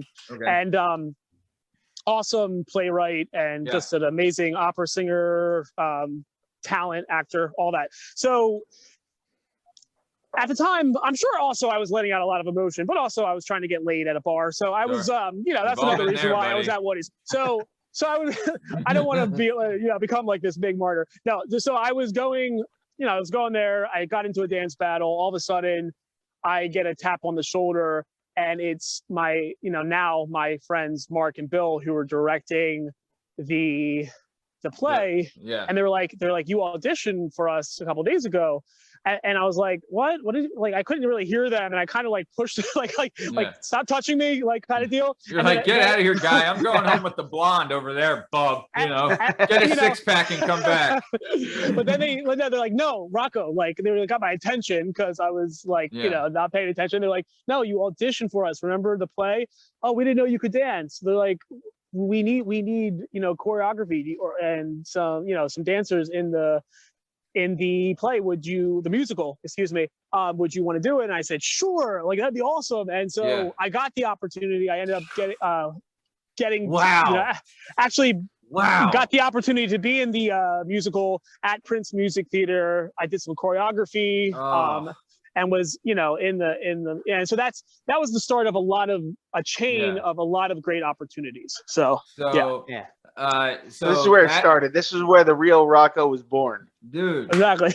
Dude, but that's the kind of fairy tale shit that let's be honest, like that doesn't happen in the straight world. You know what I'm saying? Like I would, if I went out for an audition, there's no way like some fucking, Joe Schmo's coming to Graham's Land of the Free, Home of the Brave afterwards and seeing me pounding Bud Light and being like, you know what?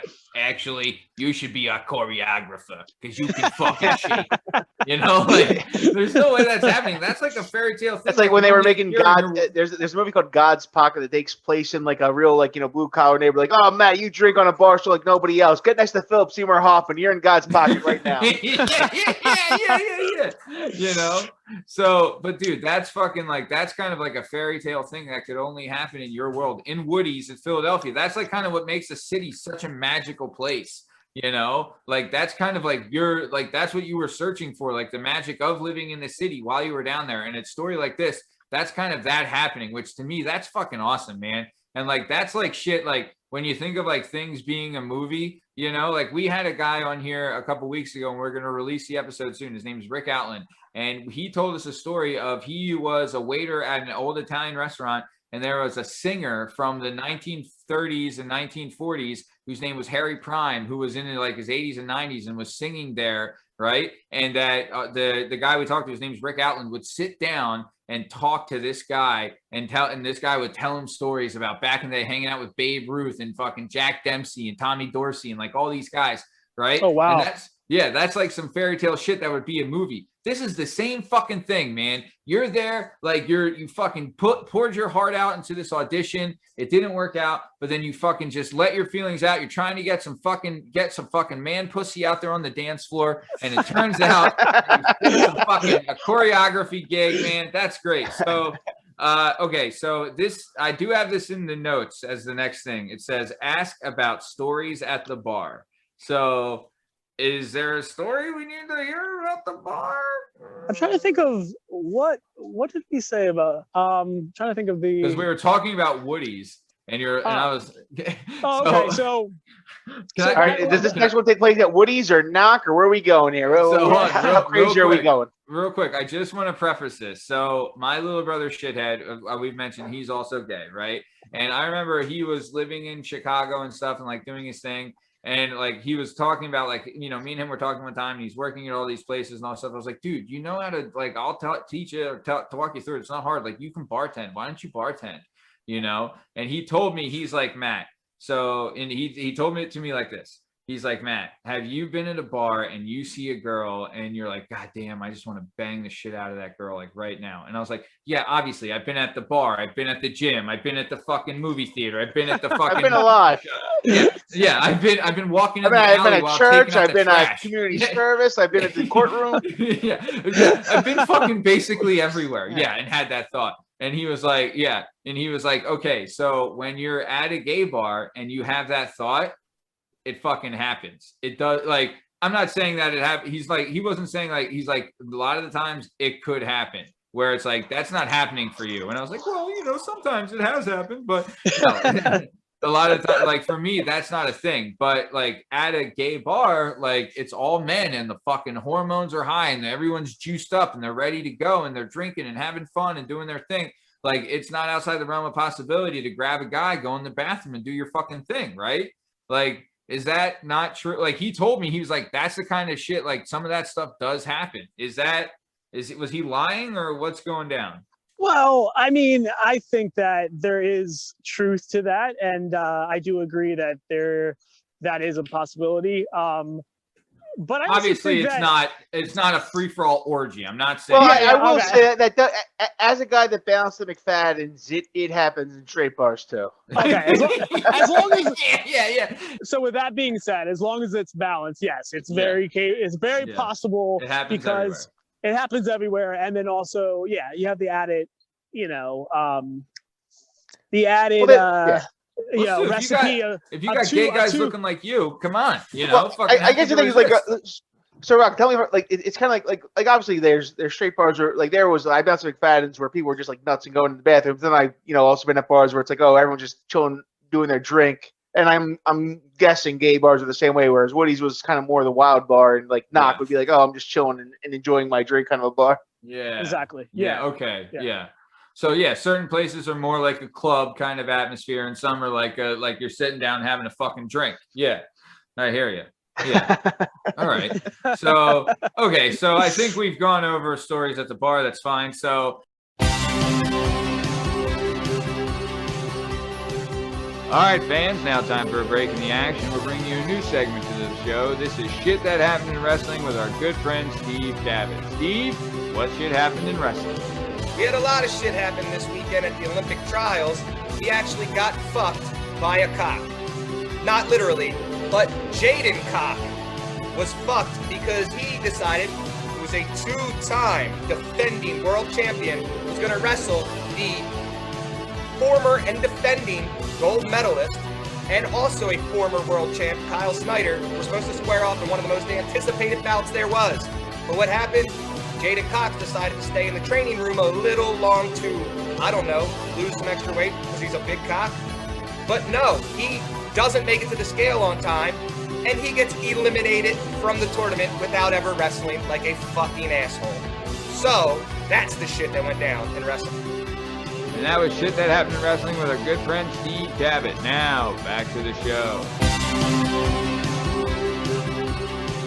Let's keep it going then. So you're doing the choreography, everything like that. Then you release your first single after a Britney Spears concert, and we're gonna have a link for your music video for your first single in the description of this episode for all the people.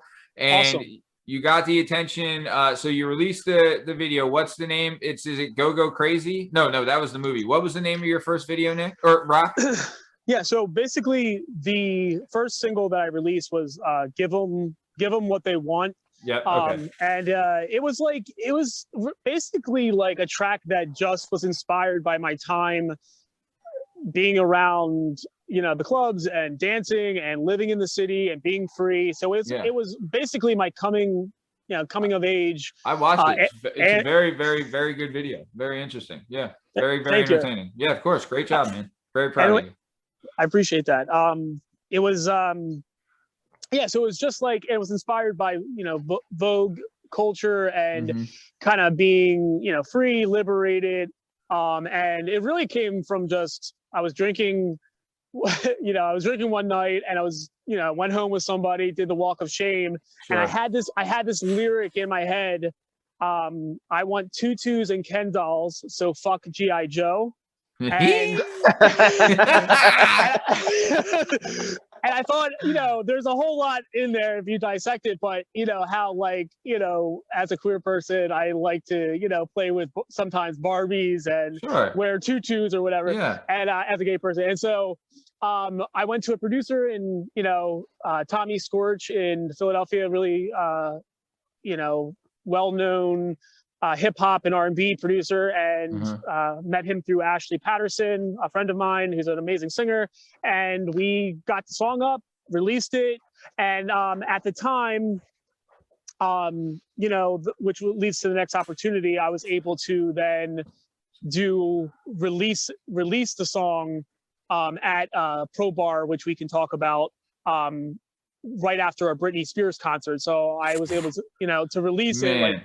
500, right at like 500 it were in the bar, and it was awesome. That's got to be that's another kind of, so this plays into the fairy tale in the LGBTQ world where you have this amazing experience where it's your art, right? This is your art. This is your self-expression, and you're playing it for hundreds of people after a Britney Spears concert, and you put your heart and soul into this thing, and to see people get into this song and like it and do their thing, that's such a rewarding feeling. But then also that music video got the attention of an indie director from winning a dance competition too at Woody's. So what happened there?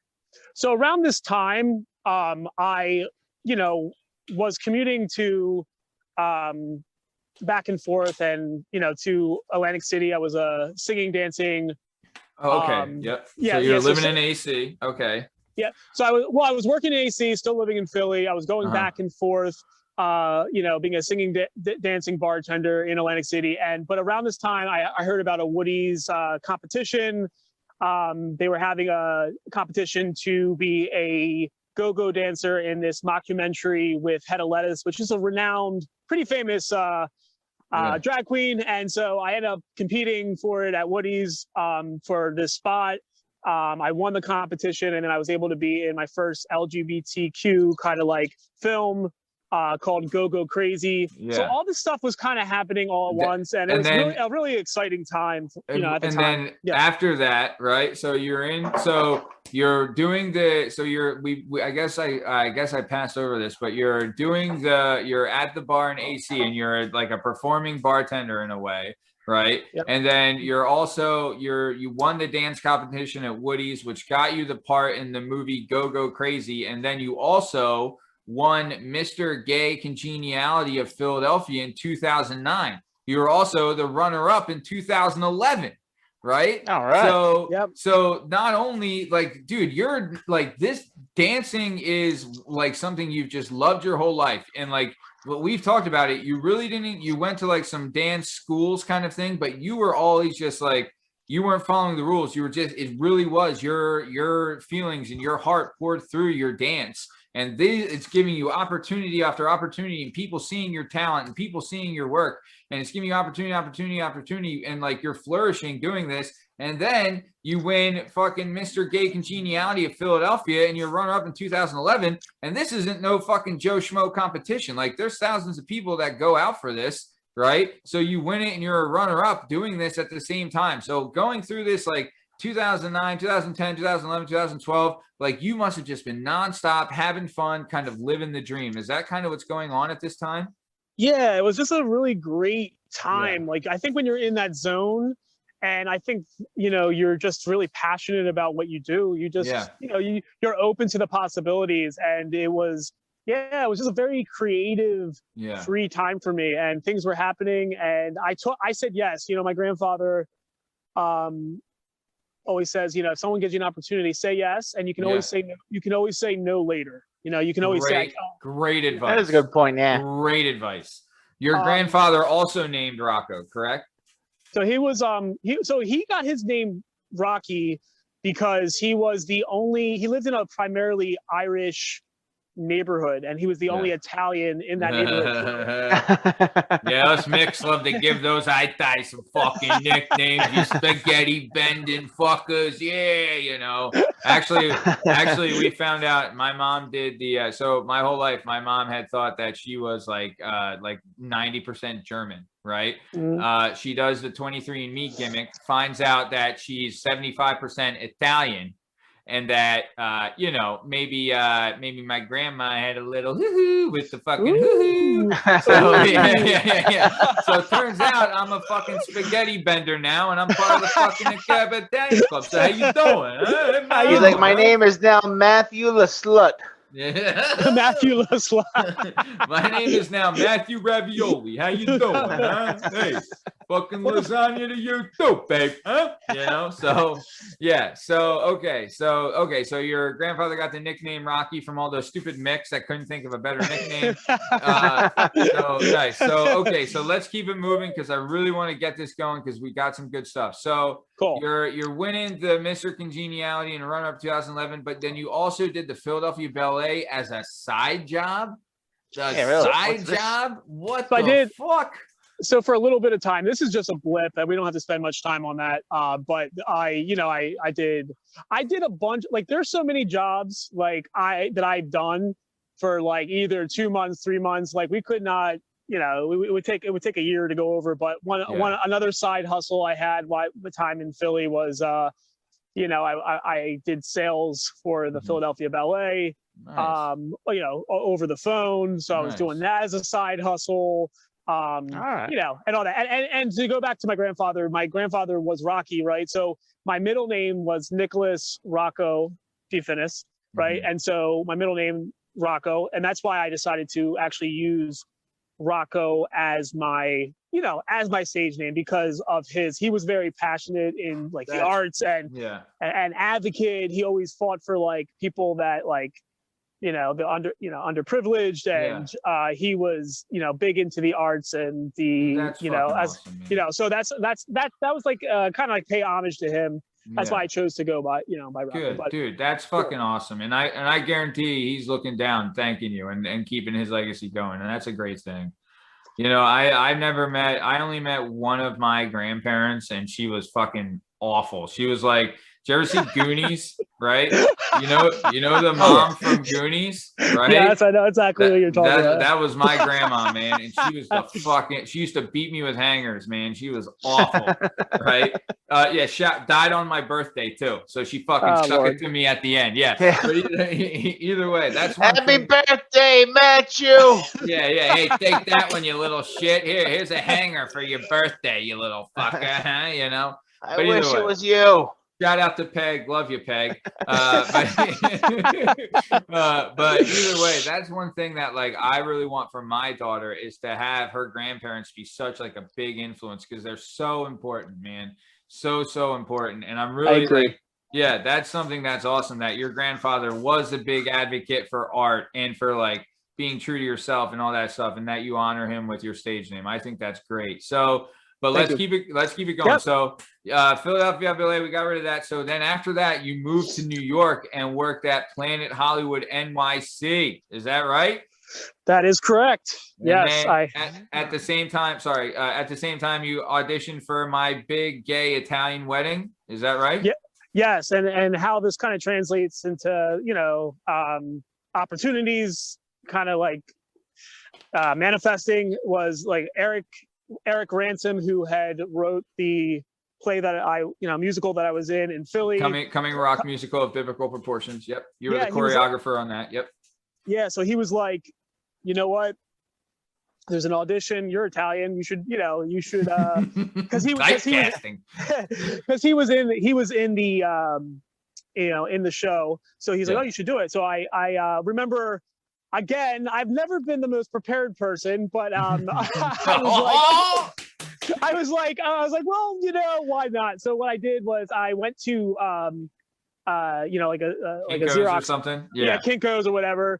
I didn't have my like headshot. So what I did is I took my profile, my Grindr profile, and I enlarged it, and I made a copy, and it literally was a copy. Like it wasn't like anything fancy. It wasn't like hard copy. You just blew up your Grindr profile pic and used that as your headshots for your audition. Also, like, well, this headshot's been working for a couple of years now. So this Grindr headshot never failed me before, babe. So come on. So. Real quick though. So you took this to your headshot to audition for my big gay Italian wedding. Did the people recognize your Grindr headshot? Yes. So they knew. So they fucking knew. So if they knew it was your Grindr profile pic, then obviously it fucking works because they're following you on fucking Grindr. You know what I mean? Like, come on. Well, this motherfucker didn't swipe right last time. No job for him. Yeah. So, and by the way, just to let all you hetero breeders know that Grindr was the OG of all that shit. Okay, yeah. So the gays are the ones that. The gay, you should be thanking all you homophobes that are out there, not you guys, but all you homophobes. Just let you know, you're getting laid today because of the technology that Grindr provided. But anyway, so you're welcome. You're welcome. So long story short, I go to the audition. Anthony, the director, he's a great guy, and the writer, he actually called me out. He's like, "Is this your Grindr profile?" I was like, "Yeah, I have to be honest. This is." Yeah.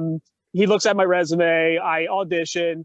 And I think he just saw my passion, and he knew I, had a history with Eric and, all that. And I ended up getting hired. It was my first audition. It was like a month into living in New York City. And I got my first, man. I got to, be a equity actor. Equity eligible actor. So what is, so for us non-homophobes that don't know that shit, what is an equity eligible actor? So So you can be a non-union actor, or you can be an equity actor, and equity is basically union actor. So there's a lot of nice. Things that benefits that come from being. For sure. You get insurance and 401k and all that happy horse shit. Yeah. Exactly. So it was my first official contract, and it was awesome. And you know what? It was like that show was the biggest learning experience, because I'll be honest with you, like I wasn't a trained thespian or actor, so I just kind of got thrown in there, and then I'm around all these really, really, really, really talented artists, and I fumbled at first, but then I learned and got better through experience, and it was just such an amazing experience. And so that happened for me. But this is another fairy tale, man. Like, you're living the dream. You're in a play, and this is an off-Broadway play in New York City. How long did this show run for on off-Broadway? So this show was had been on, I think, for like 9-10 years. It was really well known, and it's been subletted to other states and all that. So it was around for a very long time, and I was just very honored to be a part of it and to get that experience. So that's a hell, dude. To be able to last, like, dude, if you're able to last 3 years on off Broadway or on Broadway or off Broadway, if you're able to last 3 years, that's a fucking major accomplishment. That is unreal. A lot of records get paid. Oh, dude, that is that is unreal. That's a lot of tickets you got to sell. You got to be pretty fucking good to do that. So these guys were able to last that long. That's fucking incredible, man. You were able to be part of that. That's a hell of a thing. So what is the next thing? So you did. So we're moving on. So you did the Cranky Cabaret, and at the same time, you were working at Forever 21 in Times Square as a dancing greeter, and you had a little conflict with a pseudo celebrity at the same time. So I don't know. I guess I don't know, Pete, if you and Rock are friends on Facebook, but I remember this is back in the day. I remember seeing these videos and these posts on Facebook of Rocco in the middle of Times Square. Right? He's dancing and singing and getting all these people to come into Forever 21 in Times Square. And he's putting the videos out on Facebook. And I remember watching, being like, holy fucking shit. Like it's like a crowd of people. He became like a phenomenon in Times Square. So that being said, he gets all this attention, and there's someone that gets a little bit jealous that someone was taking all of Mom's attention. So who did you have a little bit of a conflict with when you're at Forever 21 there, Rock? Well, Matt, thank you so much for the term phenomenon. I think I'm going to keep you as my hype man for the rest of eternity. That was that's far-fetched. But no, I was working for Forever 21, and they needed a greeter, and I said, I'll do it, but I'm going to do it my way. So I started dancing and all that, and I started to build up people. I met a lot of cool people and get a lot of attention, but the Naked Cowboy I met a few times, he started to see that he's been doing it for like 20 years. He started to see that, and he actually at one point came in and he started to wanted to talk to me and stuff, and I said, well, we can't talk because legally you're not supposed to be in here, and I'm sorry. And so he was like, I think he was trying to capitalize on what was going on. Yeah. But then trying to steal your thunder. Yeah. but no, he's a really nice guy, and he deserves, like, he kind of created his own little legacy. But long story short, the management had to kick him out because he stepped in his no shirt, no shoes, no shirt. Yeah, you can't walk into Forever 21 with your fucking Speedo and a cowboy hat on and nothing else. You know what I mean? Like, that's his whole shtick. Is he still, dude? What is his workout regimen? Because he was yoked, right? Well, I don't know, but I'll tell you right now, he was a smart mofo. He made a lot of money. He had intellectual property. So there was a lot of even times where, I remember talking to him for a little bit. He was telling me how, like, people tried to mimic, and he was able to actually go after them, like because that was his intellectual property. So my God. Yeah. Wow. It was, and that's what New York's about. We're fucking booking him on the show. fucking getting the naked cowboy. and it was crazy, but that's what New York's about. Like these crazy experiences. Yeah. I had a lot of them. They're just like, what the hell did this just happen? Yeah. And so it was really awesome, and it was a lot of fun. And I worked at Forever 21. I never folded a shirt. They always knew that when I clocked in, I was going to go in. Like sometimes I would be like Mary Magdalene. I would throw a scarf over my head. God, that's take the one best. of I would take the t-shirt racks and like you know, kind of like skirt through the halls and in the front of the store. And they dude, but you're doing what they want. Like you can't get advertising like that. Like you being like a showman and bringing people into the store, you can't fucking like, there's no place that they can find advertising like what you were doing. Like there's so many people walking Times Square that just walk by Forever 21, but you're doing this shit and people are stopping, looking, taking notice, and are like, oh wow, well, let's fucking check this out. Let's check out Mary Magdalene fucking skiing by on a fucking empty shirt rack, you know? Like, let's see what's going on over. Hey, naked cowboy, take a fucking break. Like, let's go. So, dude, that's awesome. So, and honestly, too, that's another thing. We've been talking this whole time about your personality is fearless. That is fearless to be able to do that. I know I consider myself somewhat outgoing and whatever. And I think, Pete, you're in the same boat. But I don't know if I'd be outgoing enough to dress as Mary Magdalene and do the dance, or even not even do that. Just like dance and talk to perfect strangers walking by in Times Square. I don't think I'd be able to do that. And it takes like a lot of like self-confidence and courage and things like that, man. And hats off to you. So that's pretty fucking cool. So, all right. So you were there for a little bit. So you left. So you leave New York. You move back to Lansdale, Pennsylvania, land of the free, home of the brave. And you lived there for a couple months. And you worked at the gay bar called the Raven in New Hope, right? Yeah, I worked. Yeah. And you came up with Gender Bender Brunch. Can you tell us about that? Yeah, so I did that for a little bit. You know, I've always done the androgyny thing, and every space that I go into, I try to kind of leave my mark, and that's something we did for a little bit. It was a cool creative project. The Raven was unfortunately, which was, you know, knocked down recently, was a historic landmark, really.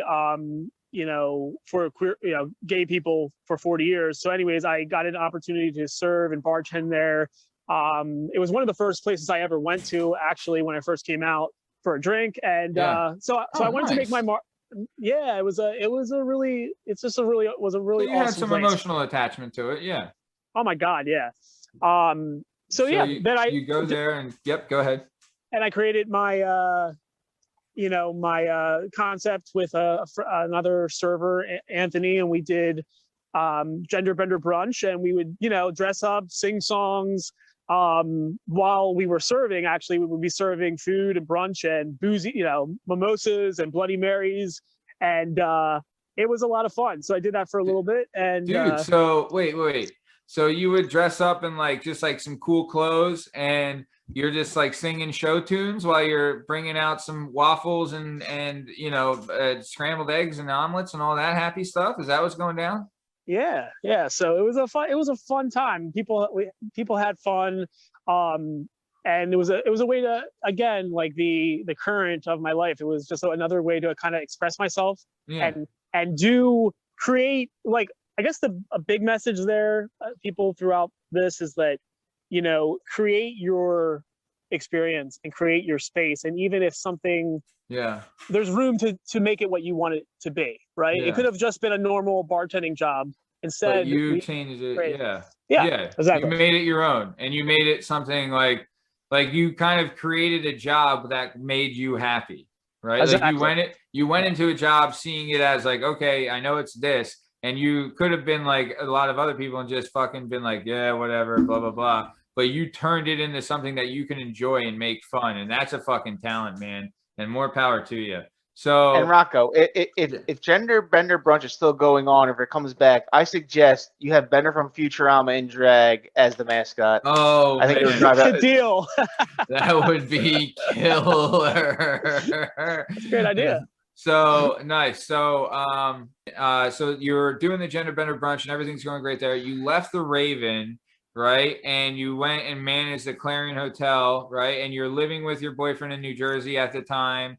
and you're managing the Clarion Hotel, and then you released your second single, Read, which will also have a link for this music video in the description as well, obviously. And you released this single, and I listened and watched this one the other day too. Dude, I'm very fascinated, very interested by your work, and it's really I hope the listeners check it out, because it is very thought-provoking and very cool. You know what I mean? Like, very niche and very much like the kind of like art you kind of like, the kind of, I'm a big fan of creativity. I'm really like, if something is creative, it really gets me and has like a unique kind of look and a unique kind of touch. And that's what I thought when Read, and and we'll talk about ESCROW too, but like both of those to me, I thought were very, very cool. So you release your second single, and how was that? How did that go? And while you're working at Clarion Hotel, you're living with your boyfriend in Jersey and everything, because people that don't know, New Hope is right on the river. So you live in Jersey, you're 20 feet away from New Hope. You know what I mean? So either way, so you're working at Clarion, you release your single. How was life then? How are you doing there? And how would you like working at the hotel? Yeah, so I was the bar manager at the Clarion Hotel once I left the Raven. I was commuting back and forth with, at the time, my partner Josh, and we were, who was also an amazing musician. Yeah. And so during that time, I just really needed, I knew that I needed something creative, right? That was going to, allow me to express the current state of where I was. And I think for me, there was a lot of like the evolution of like, just my consciousness, like I had just went into therapy and working on myself more. And so Read was like that song, which was about self-reflection. Yeah. And it was and I wanted something totally different from Give Them What They Want. Yeah. So it was awesome. And because of, I was working at the hotel, I had the space to then, release it there. So I released it at the hotel and, had a big release party there, and it was really nice. And so Read is that kind of like, I'm grown up now, I'm understanding life a little more, and I'm focusing on myself versus tearing other people down. Yeah. So I was really happy to get it done. I recorded it with James Cravero, who actually is a Grammy Award winner. His recording studio is called The Fuge, and it's in Warminster, and it was awesome. And I had some help with it with Tim Campbell. He helped write the song, and so it was an amazing top off. That's awesome. Yeah.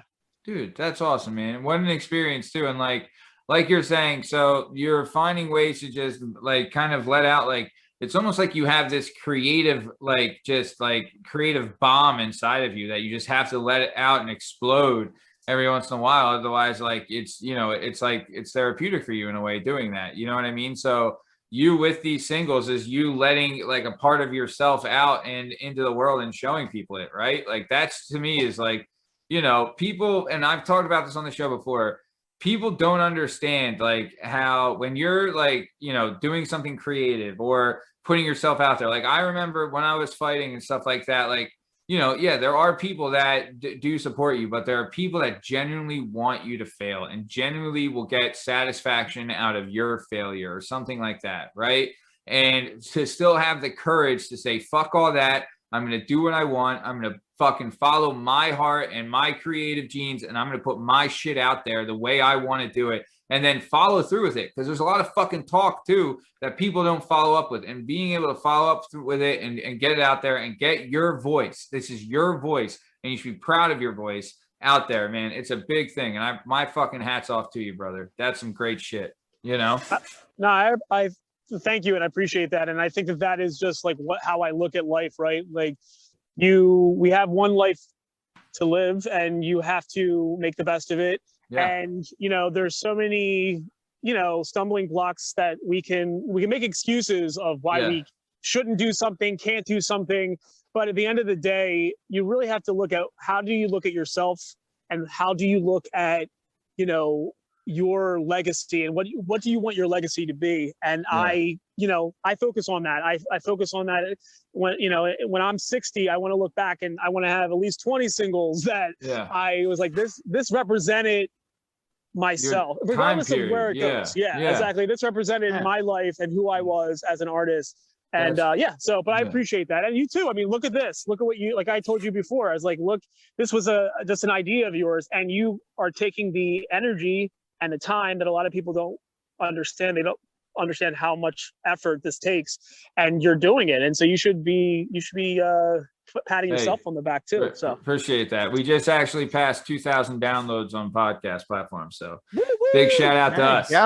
Yeah. Nice, Matt. And our number one, our most, and hopefully Rocco, you'll break the record, but our episode with the most downloads goes to our guest host today, Party Boy Pete McCormick. So there you go.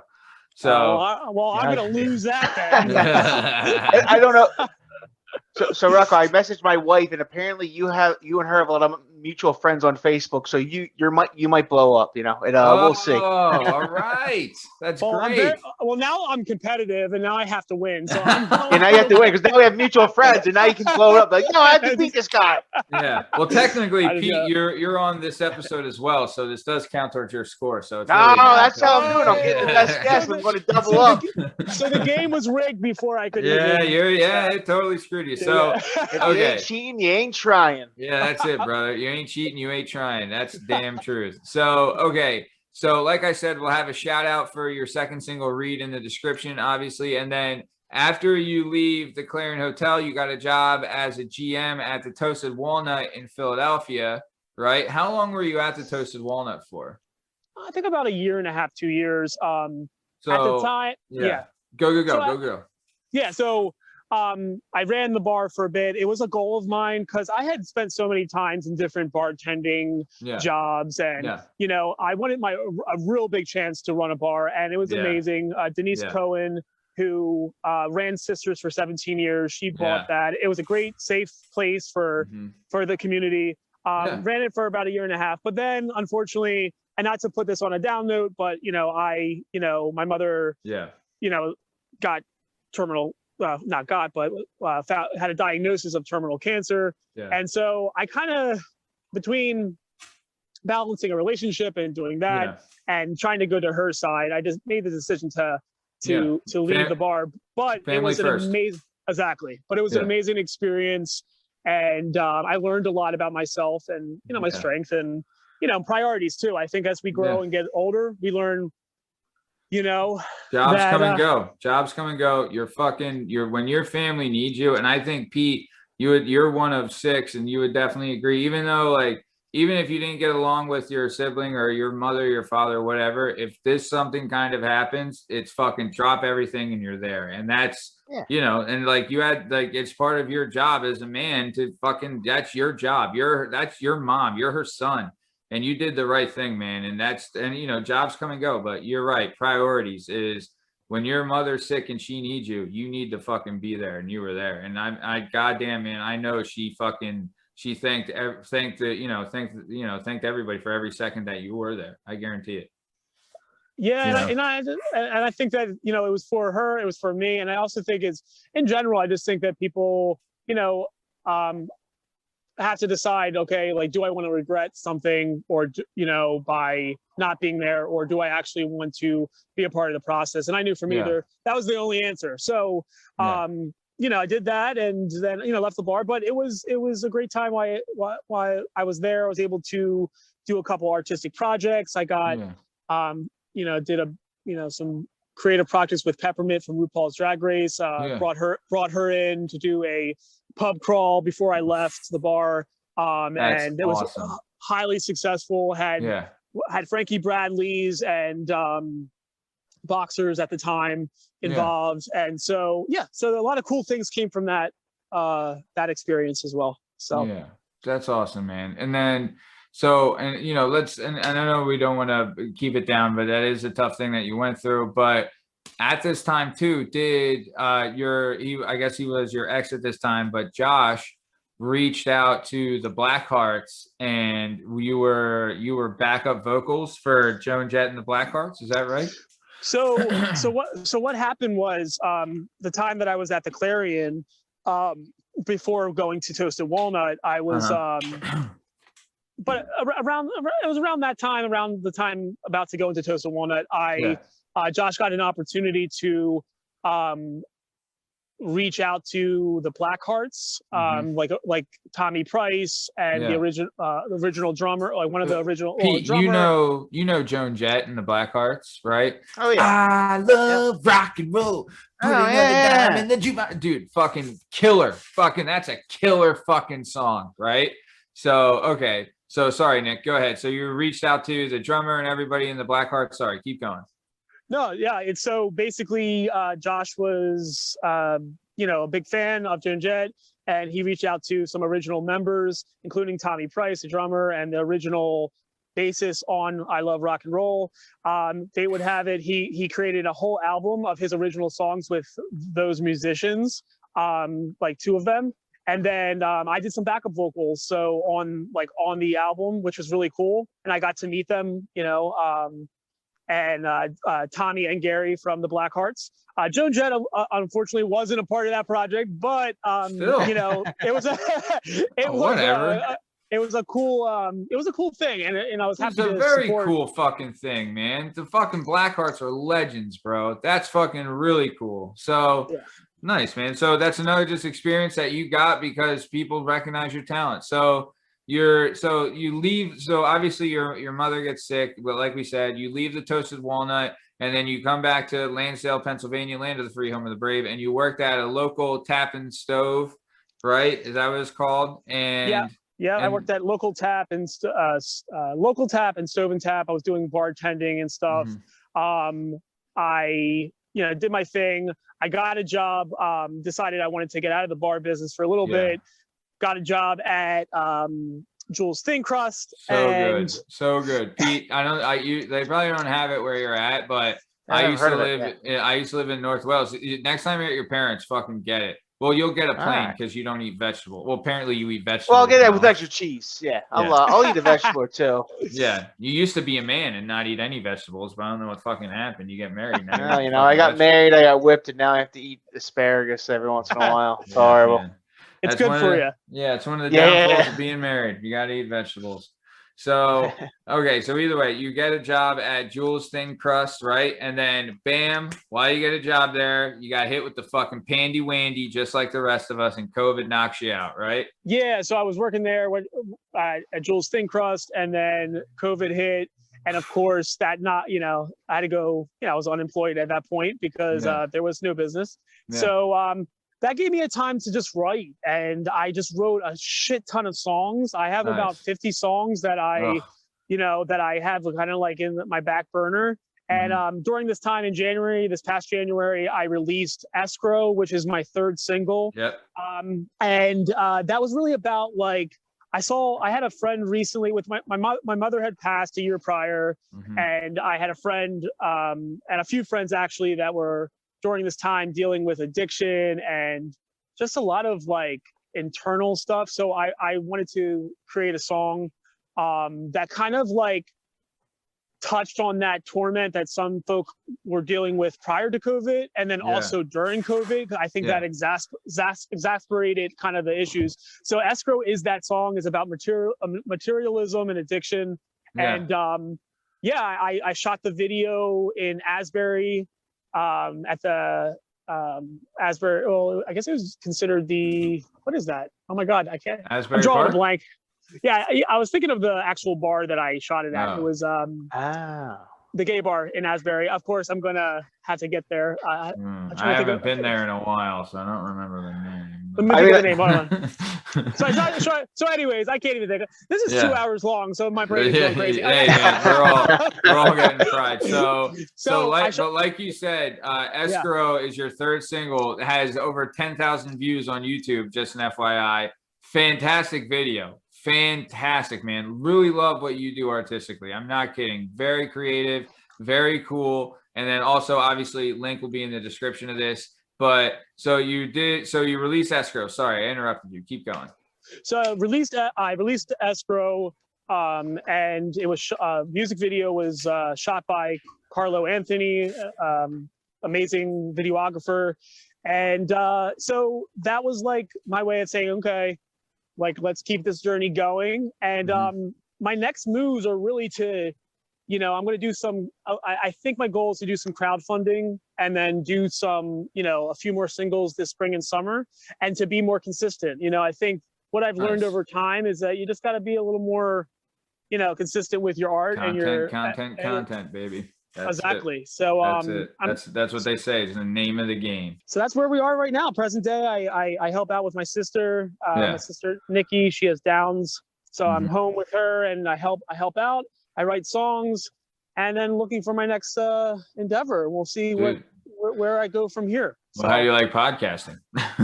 Yeah, really. I'm not as freaking funny as you guys. You guys you say that, but we're not believing it. Yeah, you stole the fucking show again, buddy. Let me tell you. But so I and I know I'm not speaking. I don't want to speak for Pete, but I'm pretty sure Pete would agree. Rock, man, this has just been fantastic, and would love to have you back on if you'd be willing. Absolutely. Oh my God. Yeah. Thank you so much, guys. I appreciate your time, just giving me the platform to speak. And I would love to come back. So. All right, listeners. So we're going to end the show here, but I want to talk about something.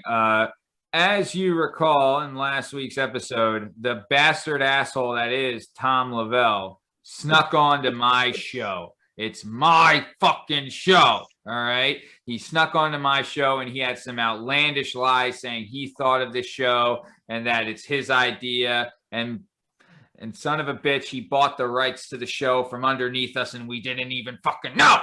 So now he owns the show. And for me to get my show back legally, I have to beat him in a game of Mario Kart.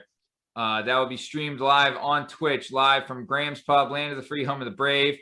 You can come watch it live in person and, enjoy me whooping his ass and winning the rights to my show. Or you can watch us on our Twitch stream when, I'll have the Twitch channel created because I don't have one yet. But when we do, we'll fucking be on it. It'll probably be at Working Perspectives Podcast. But either Matt, way, I will be there with my Stretch Armstrong doll in hand, ready to tie Tommy Boy up. Yeah, you're goddamn right. Loser gets tied to a tree. Yeah, with a Stretch Armstrong. Son of a bitch. But yeah, so fucking that son of a bitch snuck on the show. And Shake snuck him on. Yeah, Shake, aka Snake, snuck him on. And fucking now I have to challenge him and beat him in Mario Kart to get the rights to the show back. And we'll see. We'll see how it goes. But it's going to be brutal. It's going to be fun. And it's going to be killer. And it's going to be on Twitch. And it's going to be at Graham's Pub, Land of the Free, Home of the Brave. We're going to sell that fucking place out. If anyone wants to give me ideas for entrance music, shout them out to us on all our socials. We're on Instagram at Working Perspectives Podcast. We're on Twitter and TikTok at Working P Pod. Before we go, Rocco, anything you want to say to the fans before we roll out? Crack is whack. True that. All right. Crack is whack. No, just keep dreaming, keep manifesting, and go after your dreams, and don't let anyone hold you down or project their ideas onto you. Make your experience. So that's all I have to say. Yeah, have the courage to be yourself. Absolutely. And then Party Boy Pete, you got anything you want to say to the dozens and dozens of Working Perspectives Podcast listeners? This is more of a working tip. If you get caught showing pictures of your junk to your coworkers, just blame it on the gay guy, and you won't get in trouble. He will. Just a little tip for our working retail people. Thank you so much. Thank you for that. You son of a bitch.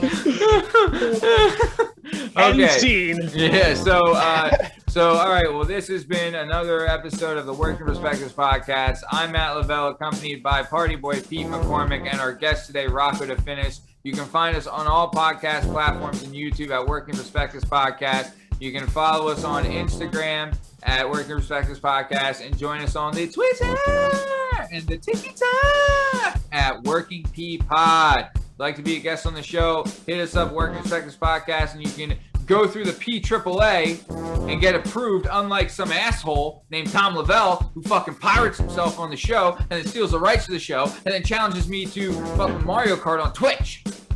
All right? Don't be like that asshole. Email us at workingperspectives@gmail.com, and we'll get you on the fucking show through the PAAA. But this has just been another episode of Working Perspectives Podcast. Thanks to everyone for listening, and we're done. Stick around for the ad read. All right. See ya.